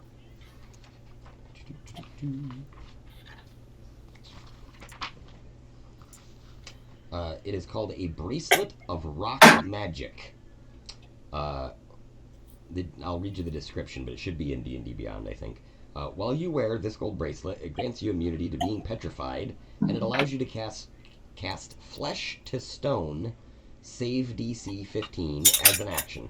Although I don't know, I would assume that save DC would be your spell save DC, not a random one. Once the spell has been cast 3 times, the bracelet can no longer cast it, so it's got 3 permanent charges. Thereafter, you can cast Stone Shape as an action. After you have done this 13 times, the bracelet loses its magic and turns from gold to lead. It also comes back as it is a cursed item. Creatures of flesh that are strongly related to earth and stone, such as stone giants and dwarves, have advantage on the saving throw against Flesh to Stone cast from the bracelet. If such a creature's save is successful, the bracelet breaks your attunement to it and casts the spell on you. You make your saving throw with disadvantage, and on a failed save, you are petrified instantly. Nice. Yep, so Bracelet of Rock Magic. Useful, but dangerous. Mm-hmm. You guys getting a theme yet?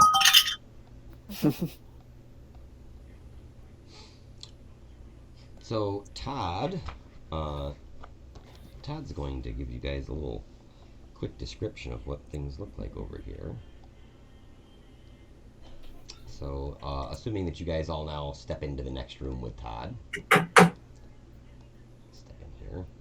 And you see that this room looks something. And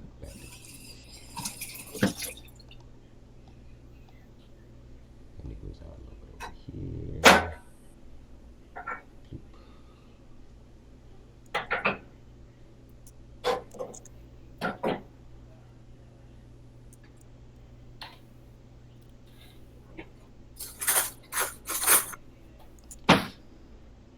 Ah, curses. There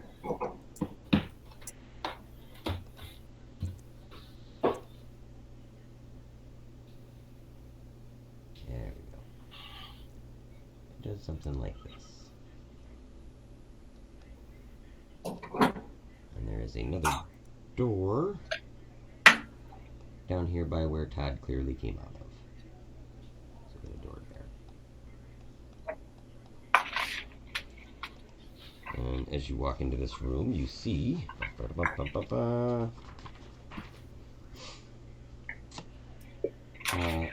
appears to be a statue seeming to come to life before your eyes. It begins flapping wings and staring at you.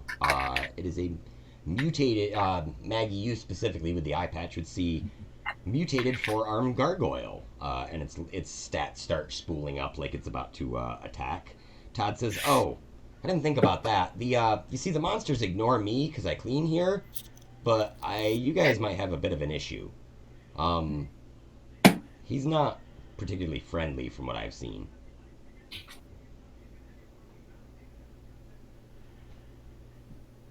You also see that around this creature's neck is a gem-studded collar of some sort, almost like a dog collar, but it's got all these crazy quartz, blue quartz stones all over it.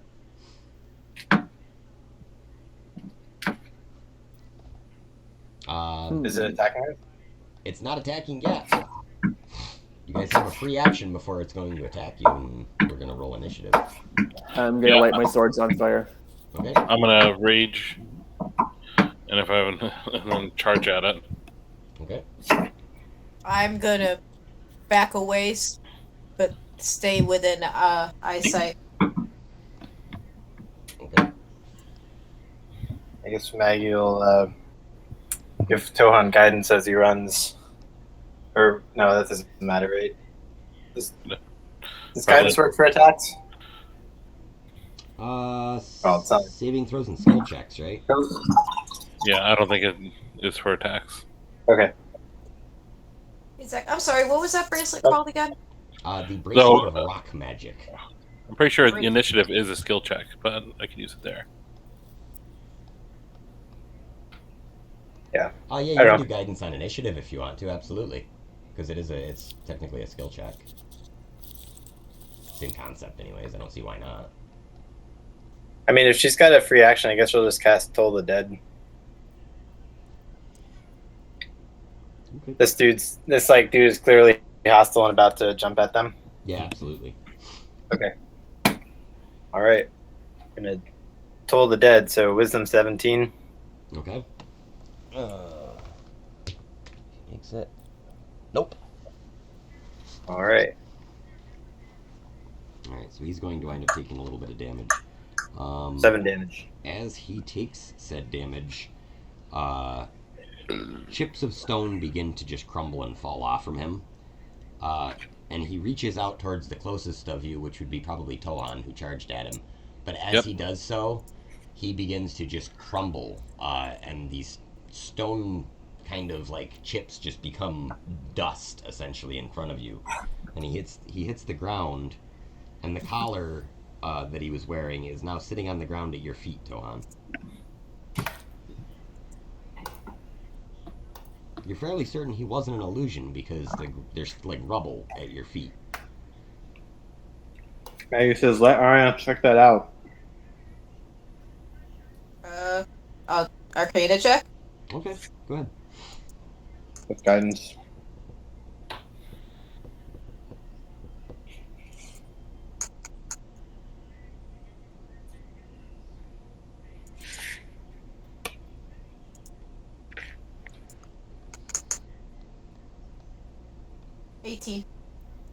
Okay. You are fairly certain that whatever magic had charmed this sort of statue or gargoyle thing into being alive had not been renewed recently enough. Like it was an enchantment of some sort that you had to, upkeep. And it seems like whoever was in charge of it forgot to upkeep it. We could say this comes through as like, between what you're seeing and what Reggie sees. The necklace itself seems to have a high value, but does not seem to have any sort of magical properties to it.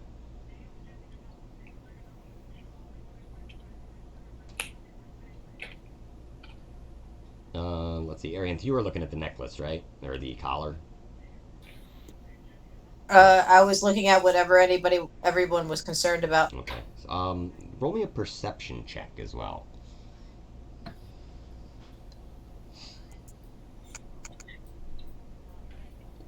11. Okay, yeah, it just seems like it's a dog collar with a bunch of gems attached to it, as far as you can tell. Right. Todd says... I shrug and ask if anybody wants it. Yeah, I'll put it in the inventory. When you ask if anybody wants it, Todd starts to raise his hand and then kind of realizes you weren't talking to him, puts it back down all awkwardly. Like, I'll take it. Oh, no, you probably didn't mean me, right? No, Todd. Todd sort of looks at the pile of rubble on the floor and he goes, I knew they told me to do something else the other day. I was supposed to bring that stupid scroll in here and read it. Forgot, fell asleep, my lunch break. Totally forgot to do it.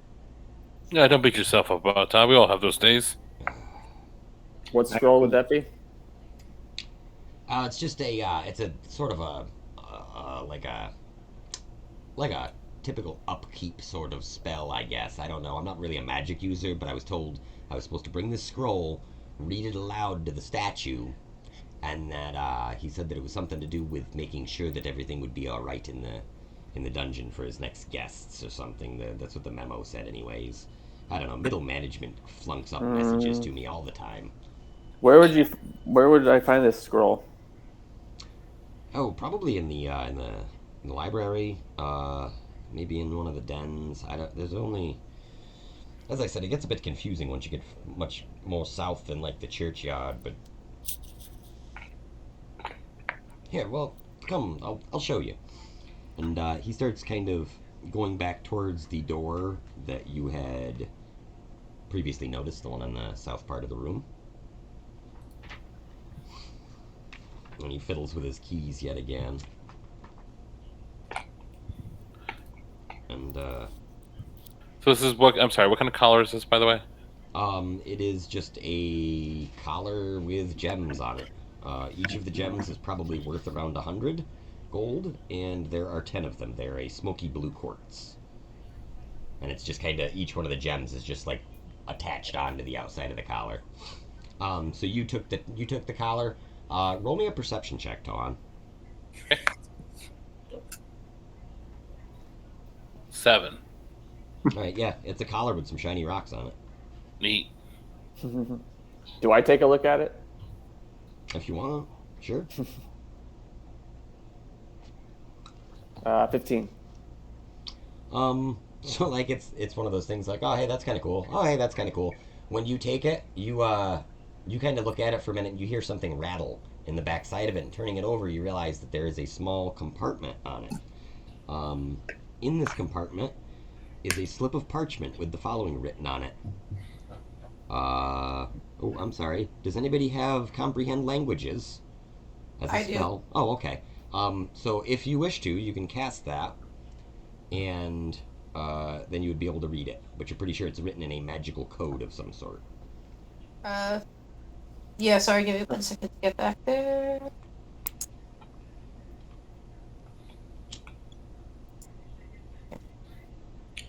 I was looking something up. I meant to. Bear with me. All right, yeah, I cast it. Okay. So the message kind of does this cool like fade to being able to read it thing, and it says, "Look low and high for gold to hear a tale untold. Take the archway at the end, and on your way you'll wend." And then beneath the runes, the letter A is inscribed in like fancy like Tomb of Horrors font. Wait a minute. When we were reading that writing, did you post that writing, Zach? Not yet. I did not. Didn't that writing say something about finding an answer in a metal collar? Let's see. I can go back to those lines that you read. So there So was a go bunch, back to the. No, yeah, there was sorry. a bunch more of the writing, but what it had read was, Acerack congratulates you on your powers of observation. So make of this whatever you wish, for you shall be mine in the end no matter what. Go back to the Tormentor, or through the Arch and the second great hall you'll discover. Shun green if you can, but night's good color is for those of great valor. That's how much of it you had read, but it looked like the words continued on down the hall as well, once they got Okay. past the doorway.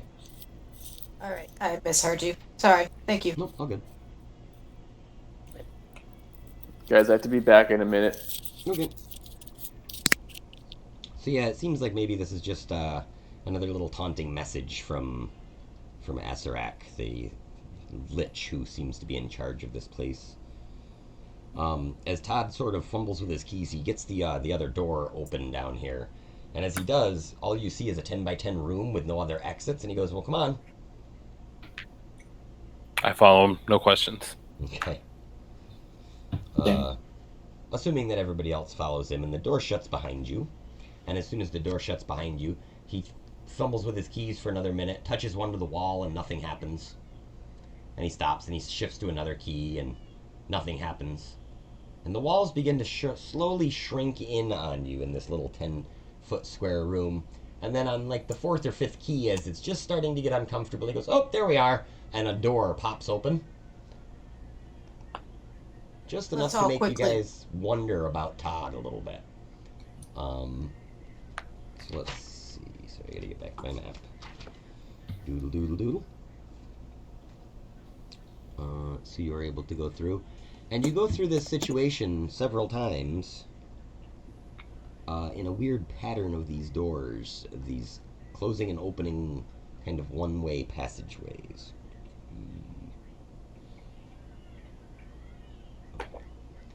Until he leads you out into a passageway down here.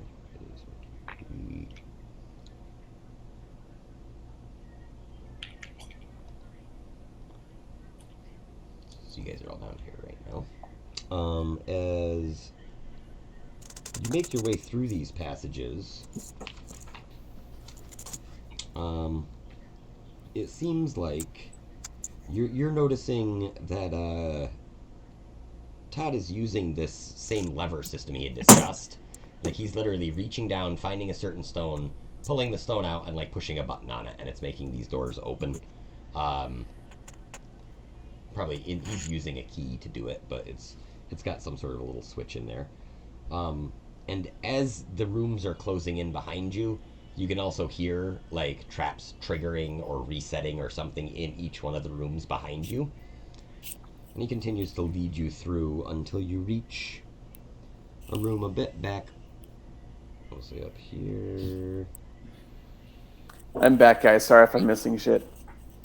Nope, Todd is essentially leading you guys through a section of rooms that seem to be just kind of oddly attached to each other with secret doors, and you hear like traps setting off and resetting after you pass through, but not until after the you get out of the room. So ultimately, he leads you out this doorway right here. And at that doorway, you see a long hallway. Oh no, 10 minutes. In this long hallway. Oh, past it. Still past it. Here we go. You see the floor of inlaid tiles and the walls and ceiling painted with figures of animals, strange signs and glyphs. Humans, human-like creatures posing with spheres of different colors.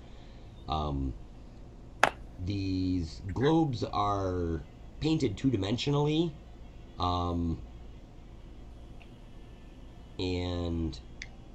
let's see, from north to south, you see that there are varying colors of these in specific kind of patterns and heights.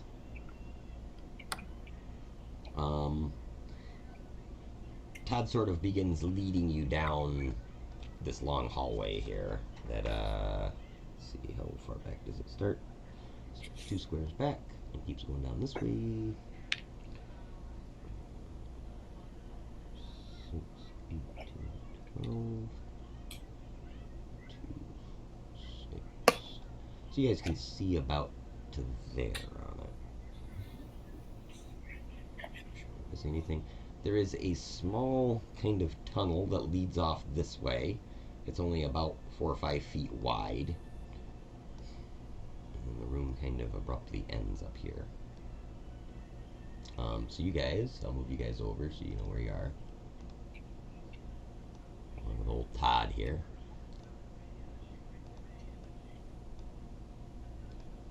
So he's led you through this door. In this room, what else do you guys see?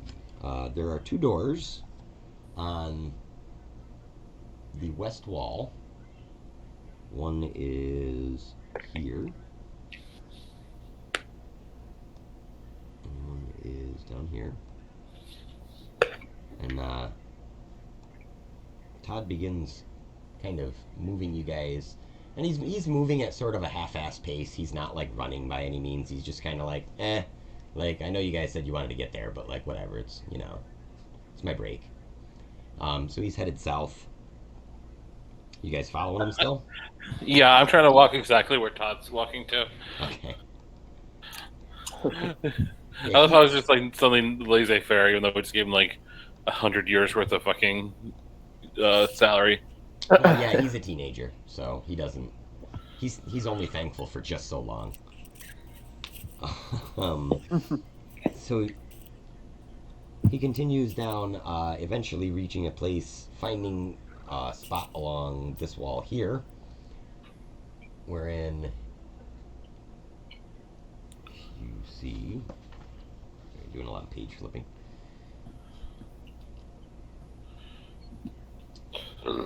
At one point, when Todd is walking down the center of the hallway, he gets a little too close to one of the doors on the west wall and has to kind of sidestep to the left as a spear pokes out of the wall quickly at him, and he's like, oh man, those things. They must be malfunctioning again. They're not supposed to trigger when I walk by them like that.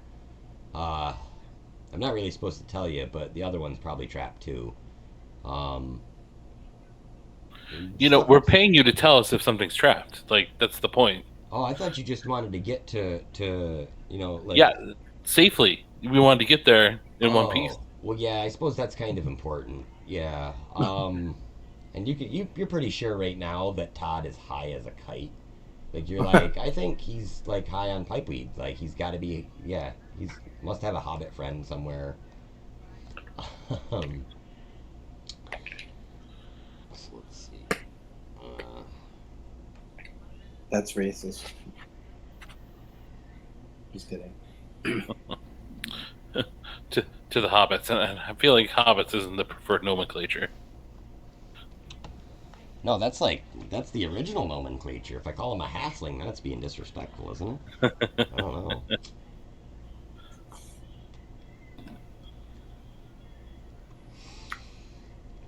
Right, Halflings and half elves consume pipeweed at exactly the same rate. It's just only halflings are punished for it. Okay. Yeah, but didn't you know that halflings are responsible for over half of all crimes in halfling neighborhoods? That sounds right. Yeah, that's got to be right? I don't know. Sorry. Wow, that's off topic. Trying to find where you guys get to. All right, so after a bit, he gets you safely past a few more spear traps. He goes, oh, hang on, there's one here. There's one here, and he starts pointing them out to you guys. Yeah, it was probably not even that he got too close to it. Probably like Tohan got too close to it, and then Todd almost got stabbed with it. He didn't seem particularly concerned. Like, it was like, I'll be fine. But you guys continue to head south. He brings you through a small winding passage that leads you this way, and then that way, and eventually back this way. And you guys wind up in a large chamber.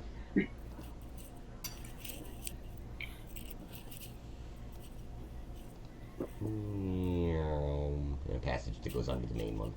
Comes back like this. Not even going to draw the whole thing.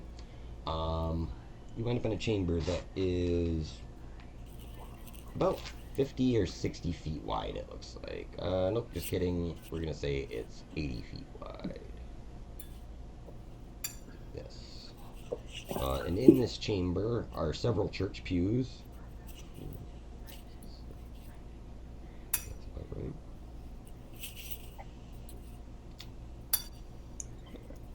I'm sure that if anybody watches this in the future, they're going to go, he's drawing it wrong! You're right, I am.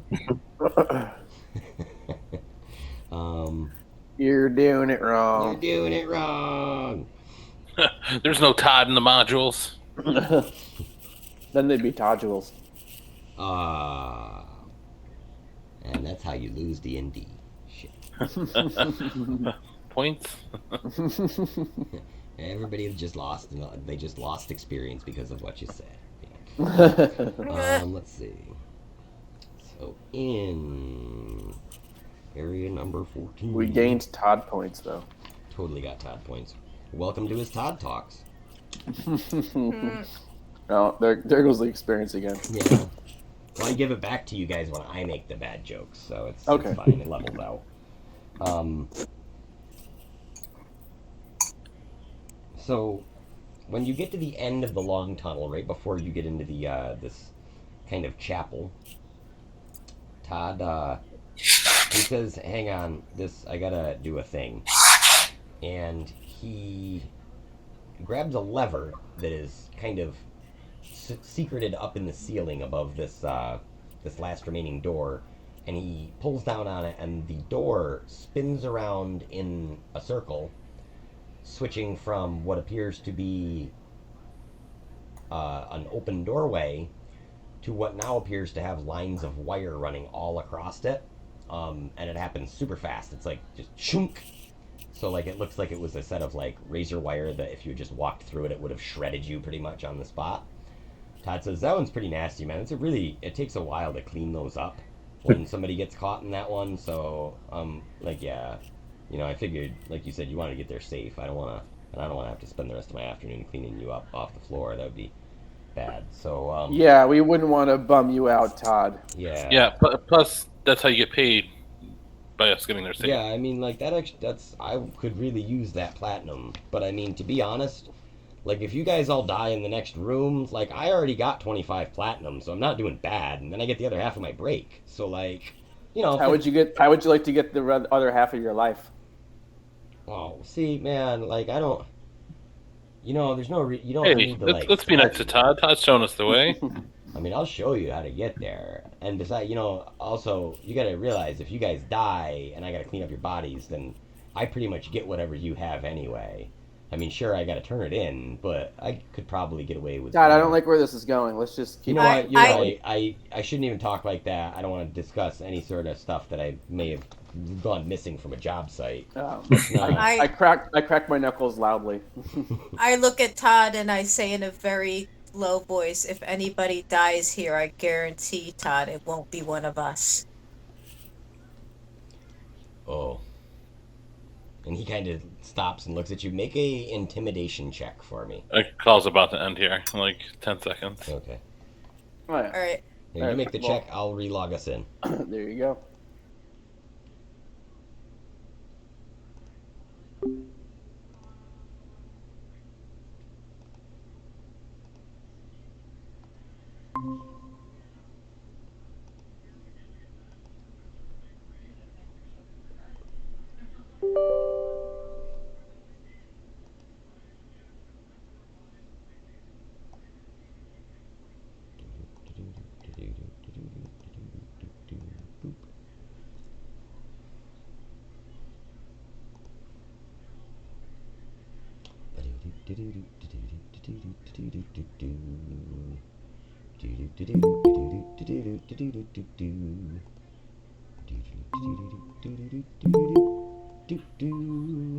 Our intermission music.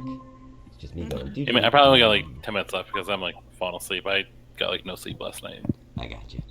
All right, for my intimidation check, I got a 21. Okay, yeah. So he looks at Ariane when she says that, and he's like, "Oh shit, she's serious." So he says, "Well, so I mean, what did you guys want to see? I mean, like I said, this is the chapel right here. It's like their church. What did you say you were looking for again, man? I'm sorry, it's been a really long week." I think. Where didn't you guys ask about scrolls or something? There's the scroll that he was supposed to read in the room to get it ready for our arrival. I think Tohan had asked to be taken to the next level, right? Or like basically show us the way forward. Right. So Todd's kind of standing there, like, with a blank look on his face for a second, like he didn't really know what the hell he was doing. You kind of all look around, and you can see what is obviously some form of temple area. There are scenes of, like, normal life painted on the walls here, but some people have, like, rotting flesh, some people have skeletal hands, worms eating them, things like that. But there are also depicted various religious symbols of good alignment. There is a mosaic path leading between 4 rows of wooden pews that face the worship area. In front of the pews, a wooden railing divides the room. South of it is an altar in front of a tiered dais on which sits a wooden chair. Todd beckons you to move a little bit farther into the room, and as you do, you can see the chair is nicely carved and padded, but seems unremarkable. On either side of the dais are large freestanding brass candelabras holding 5 white candles. In each corner on the southern wall is a large white pottery urn stoppered with a brass and wood plug. Sprawled on the floor near the west wall is a human skeleton in black chainmail that is badly rusted and damaged. Skeleton's outstretched arm points to a stone archway set in the wall. The opening is filled with opaque, bright orange vapors. Todd says, "You don't want to breathe that stuff, man. It's pretty nasty." So yeah, the scrolls are probably in here. They usually keep a couple of copies on like the dais. I mean, you guys can take a copy if you want. There's like 8 of them in here. We only use 1. So like, yeah, I don't know, man. What else did you want to see? I mean, was there something specifically here that you wanted to look at? Maggie says, "Todd, thank you for showing us. We've only we only learned about this space very recently, and so we're a little disoriented ourselves. But we're looking for a staff." I nudge Maggie and I tell her to stop. Todd's like, well, I mean, I'm the only staff that I know about that's in here today. It's kind of everybody's day off. Like, I'm the new guy, so I drew short straw. No, we want to know where you take, like, say you found a dead adventuring party. Where would you take that treasure to? Oh, okay. Well, I'd probably bring it to the hoard room. It's Well, that has a promising ring to it. yeah, it's kind of a ways away. Like that's where they keep the treasure hoards. I've seen them. I've seen some of the other guys that are here around here, like walking stuff around. That all seems to be down to the south. Um, I don't. This isn't really my area though. Past the church here. I mean, I'll still go with you guys if you want. I can maybe give you some pointers, but I mean, like, I don't really know if that or a protection thing is gonna work on me past my designated spot. So like, I put my hand on his shoulder. Only one way to find out, buddy. He's like, we'll be more protection than you've ever had in here, and we'll reward you handsomely for it. all right. Well, I mean, yeah, I guess I'll give it a shot. And he goes to walk up to this area where this gas is, and he takes a big deep breath. And he goes to take a step in, and as soon as he does, all of his skin melts off immediately. Todd falls down as a skeleton. Oh, fuck. I shrug my shoulders and say, "See you, Todd." We bring him back to life or not? Do you have enemy dead? No, but you guys do have those bracelets. You could totally back it up like 3 seconds and stop Todd. Sure. All right, you do that, and Todd's like, I don't know, man. All right, I guess I'll check it out, and he starts to walk in there. I grab Todd. Let's do it again. So Hold on. After a few more times of laughing at Todd's demise, Yeah. how does it go? Let me hold on to your platinum real quick before you do We that. all took turns doing it. We're like, all right, guys, come on, cut the crap. Let's... No. Yeah, it definitely takes. Aranith just shook her head and said, "Why don't we just leave him dead?" All right, we grab him back and say, "Todd, that's gonna kill you." Oh, thanks, man. I mean, you sure? Like, I mean, you guys seemed a second ago to tell me that it was like probably okay. Maggie kind of taps the glasses and says, "I know that'll kill you." Oh yeah, all right. I suggest to Todd that maybe that means that he owes us 50 platinum now for saving his life. At this point, over a booming kind of loudspeaker, like something akin to a thaumaturgy effect, you hear, "Todd, please report to human resources." Todd's like, oh, I think I just got fired, guys. That's right. You're getting an awesome golden parachute here. Yeah, Yeah. Stick with us. You I don't just think got, you can find a worse job, so he's like, you just got hired for life. Yeah, you know what? Screw this place. Fuck you, Lich. Welcome to I the quit. Goonies. He goes and Yeah. he flips off the CEO of ceiling. Todd Incorporated. Yeah, I'm gonna be out. I'm gonna get out of here one of these days. Be my own man, and I'll prove my dad wrong. I'm gonna have Todd invest in a bunch of high interest but low yield banks. So when we go back to the future, you have like trillions of dollars and go. I mean, I only came here because my dad thought that maybe I could learn some magic from the wizard that built this place. But then it turns out that this wizard is like a dead dude, and like he doesn't even talk to the people that work here. He's just like in his office all day somewhere. Like, I don't know, man. Listen, if you guys want to get to this guy, is that like what you're trying to do? You're trying to see the Lich? I can probably find his office for you pretty easily, man. It's not that big of a place. We don't want to see the Lich. We're looking to find his greatest treasures. Oh, Oh, Well, maybe see the list. I don't know. all right. Well, like, yeah. I mean, I can. We don't want to mess with the future too. We don't want to mess with things too much here. Yeah, Maggie says let's find the treasure room. All right.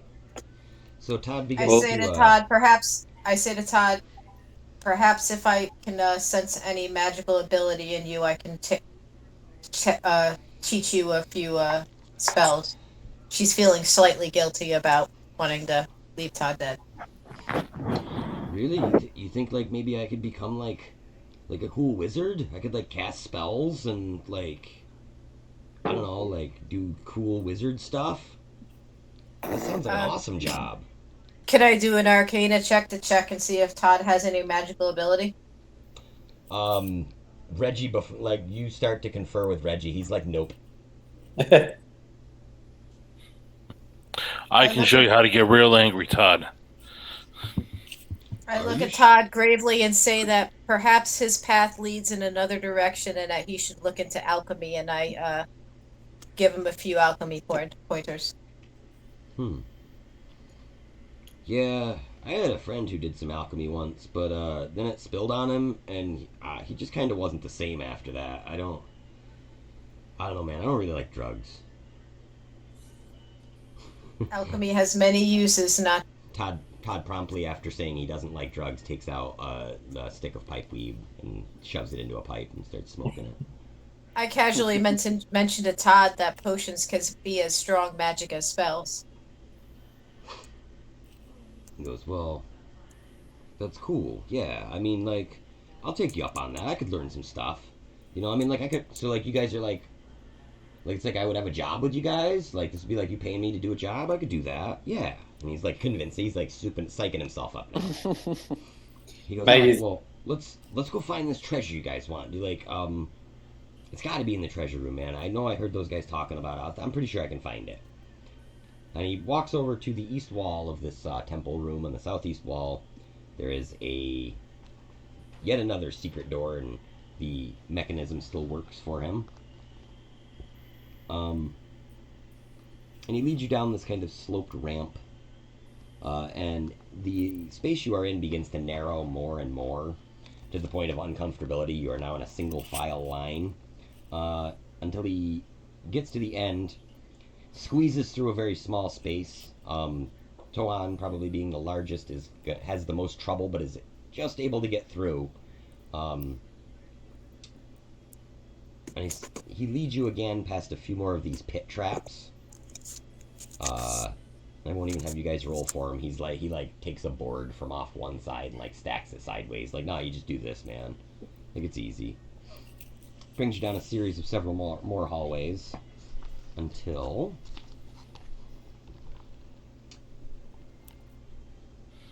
you come to a room that is a completely cluttered space.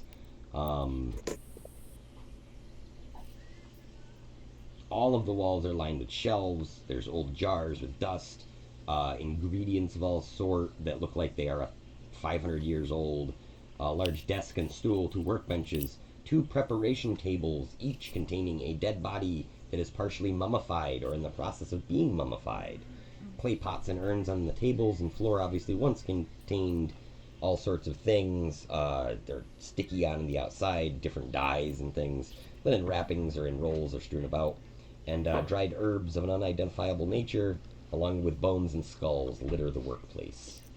So, in other words, it smells wonderful. Yeah, it's awful in here. It's all moldy. Is there anything of... Sorry, I was going to... Oh, it's okay. Just going to say, in the center, there are 3 large vats, each containing some sort of liquid of a different color.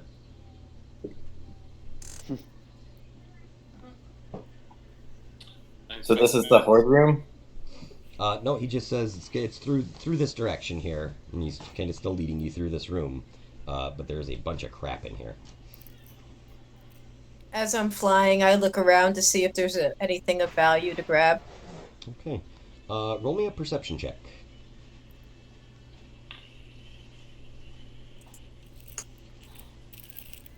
10. Okay. As you are flying around, You come within a few feet of the last vat, and suddenly some sort of a appendage of some sort, like a gooey tendril, shoots out from the vat and sticks to the tail end of your broom. Make me a dexterity saving throw to see if you stay on the broom.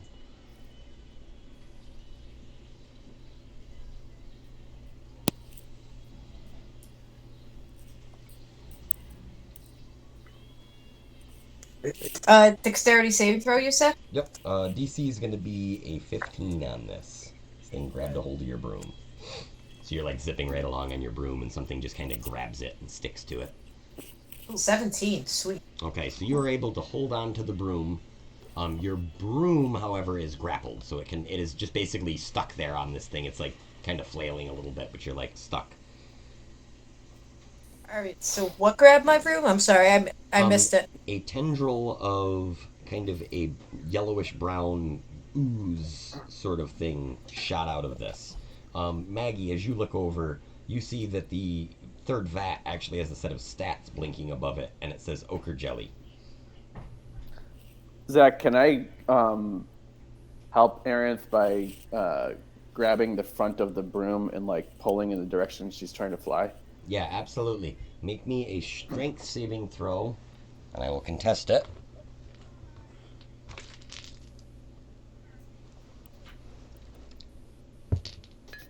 That's a critical, so 33. Wow, you got a crit. I got a nat 1.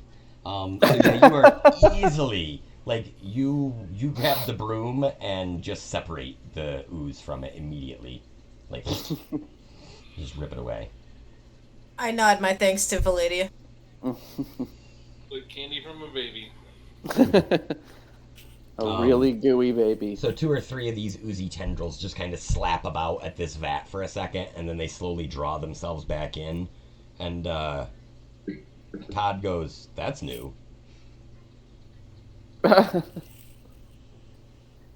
don't think that was here last week, man. I just cleaned these vats." He tries to continue to lead you on your way towards a long hallway leading down another set of stairs. When you reach an intersection, Todd tells you, "It's this way," points to the left, walks into the intersection and falls into a pit trap and dies. Maggie hits her little bracelet thing. So you back it up a few seconds, and he's like, "All right, yeah, it's this way," and he points to the I left. grabbed him by the scruff of the collar. Yeah. Oh, what? I was like, I think there's a trap there. Oh, yeah. Whoa. Man. They change a lot of stuff around here every week. That's crazy, man. I'm glad I'm quitting. I'm out of here, man. This place sucks. Definitely. So, Todd, Good choice, Todd. Now, Todd leads you guys Todd, up to the north. Yep, go ahead. Todd, when we asked you to try to find all the traps for us, we didn't mean by triggering them with your own body. What do you mean? I pat Never Todd mind. on the head and say nothing, Todd. Just lead the way. You're doing great, little buddy. So he continues to lead you north where you come to a dead end. And Todd searches around, and he says, I can't find the switch. It's not where the other ones were. There should be a switch here, it seems like. It's like you see the door, right? And he like points to a seam, and you can clearly see there's a seam in the door. I help him look for a switch. As do I from my vantage point of the room. What kind of door is this? It's another one of these like concealed stone doors. It looks like a stonework wall, and there's a very thin seam in some of the mortar around the walls. Mm-hmm. From what you had seen like- before, it's like a stone veneer almost. It's only like a couple inches thick. Uh-huh. And was I it, did is it a like a perception sliding check. door or something? Uh-huh. Or? Yeah, it sort of slid like inwards when the last one was open, similar to those ones. Can like me and Tohan try to push on it or something? And Yeah, let's see. You are not able to find the switch. There's a DC 20 on the perception. Or investigation. I think they're the same thing. Yeah, you guys could make an attempted. I mean, honestly, I would think you guys would probably be able to between the two of you. You're like combined 50 strength or something, aren't you? I'm Well, 29 and I'm 22, so 51. yeah. Yeah. 51, So there you go. yeah, you guys like give each other the nod, and then just bash through this door. Todd's eyes go wide. He's like, whoa. Like, okay, Todd, come on, let's go. And as you bash through the door, you begin to walk further north because that's the only way you see to go. And he goes, no, no, man, it's in here. And he points to the west wall, wherein you guys see. I'm trying to speed through a little bit here.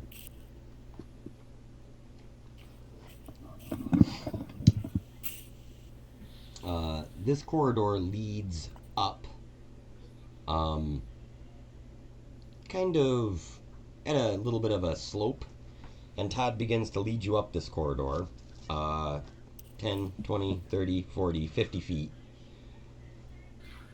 And then you hear clong, clong, and like a strange rattling. And from around the corner comes rolling, yet again, Indiana Jones style, a giant, perfectly spherical boulder back down the tracks of the hallway at you. Everybody make an athletics check, DC 15 to make sure you all make it out of the way of the boulder. I'll tell you who the boulder's going to hit first. I got a 17. That's with a plus 13. Nice. I got an 18. Can Ariane do 15. like a mold earth thing and keep that thing in place? Unfortunately, the walls here are pretty much polished smooth for that very purpose. Somebody like Todd probably was in here power washing like a few days ago. So this, I got an 18. so everybody passes except for Todd. Poor Todd. Maggie presses her bracelet thing. He gets straight toothpasted by this thing. It's awful. It's like stepping on a ketchup packet in a McDonald's parking lot. So yeah, As Maggie hits the button, I quickly swoop up Todd onto my broom and wish him away. Okay. So you guys avoid the stone the second time through.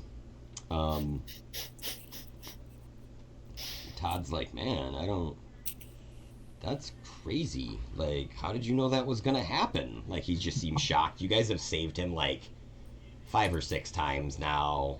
I mean, you didn't really save him, but you saved him after you didn't save him, so it's cool.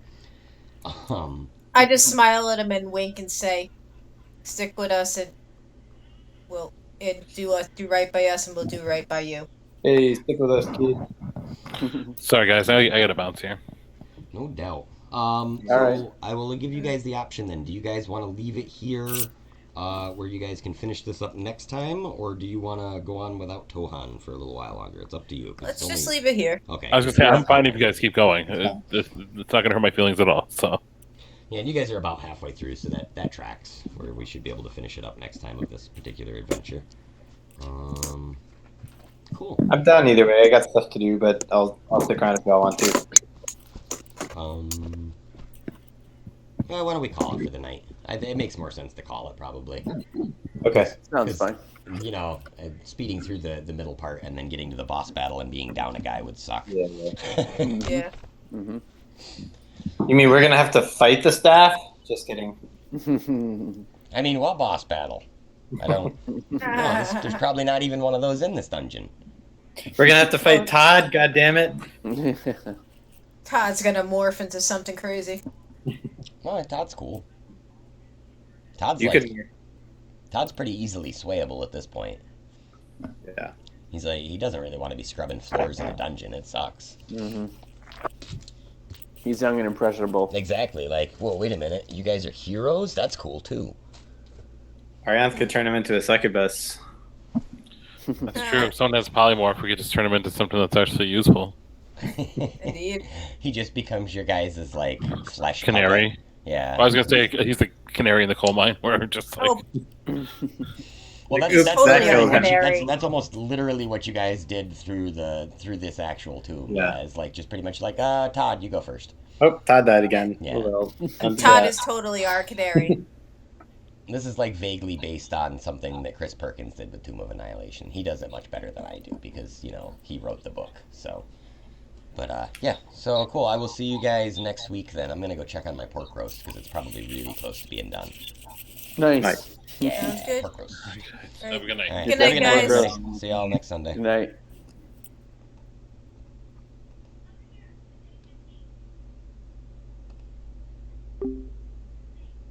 Yeah. Leave my characters in the middle of the Tomb of Annihilation. Sorry. Tomb of Horrors, not Tomb of Annihilation. Wrong tomb. Bye, YouTube. Get out. Go home. Don't you guys have jobs to go to? Go home, YouTube. Hey, you. It's 3 in the morning. Go to sleep.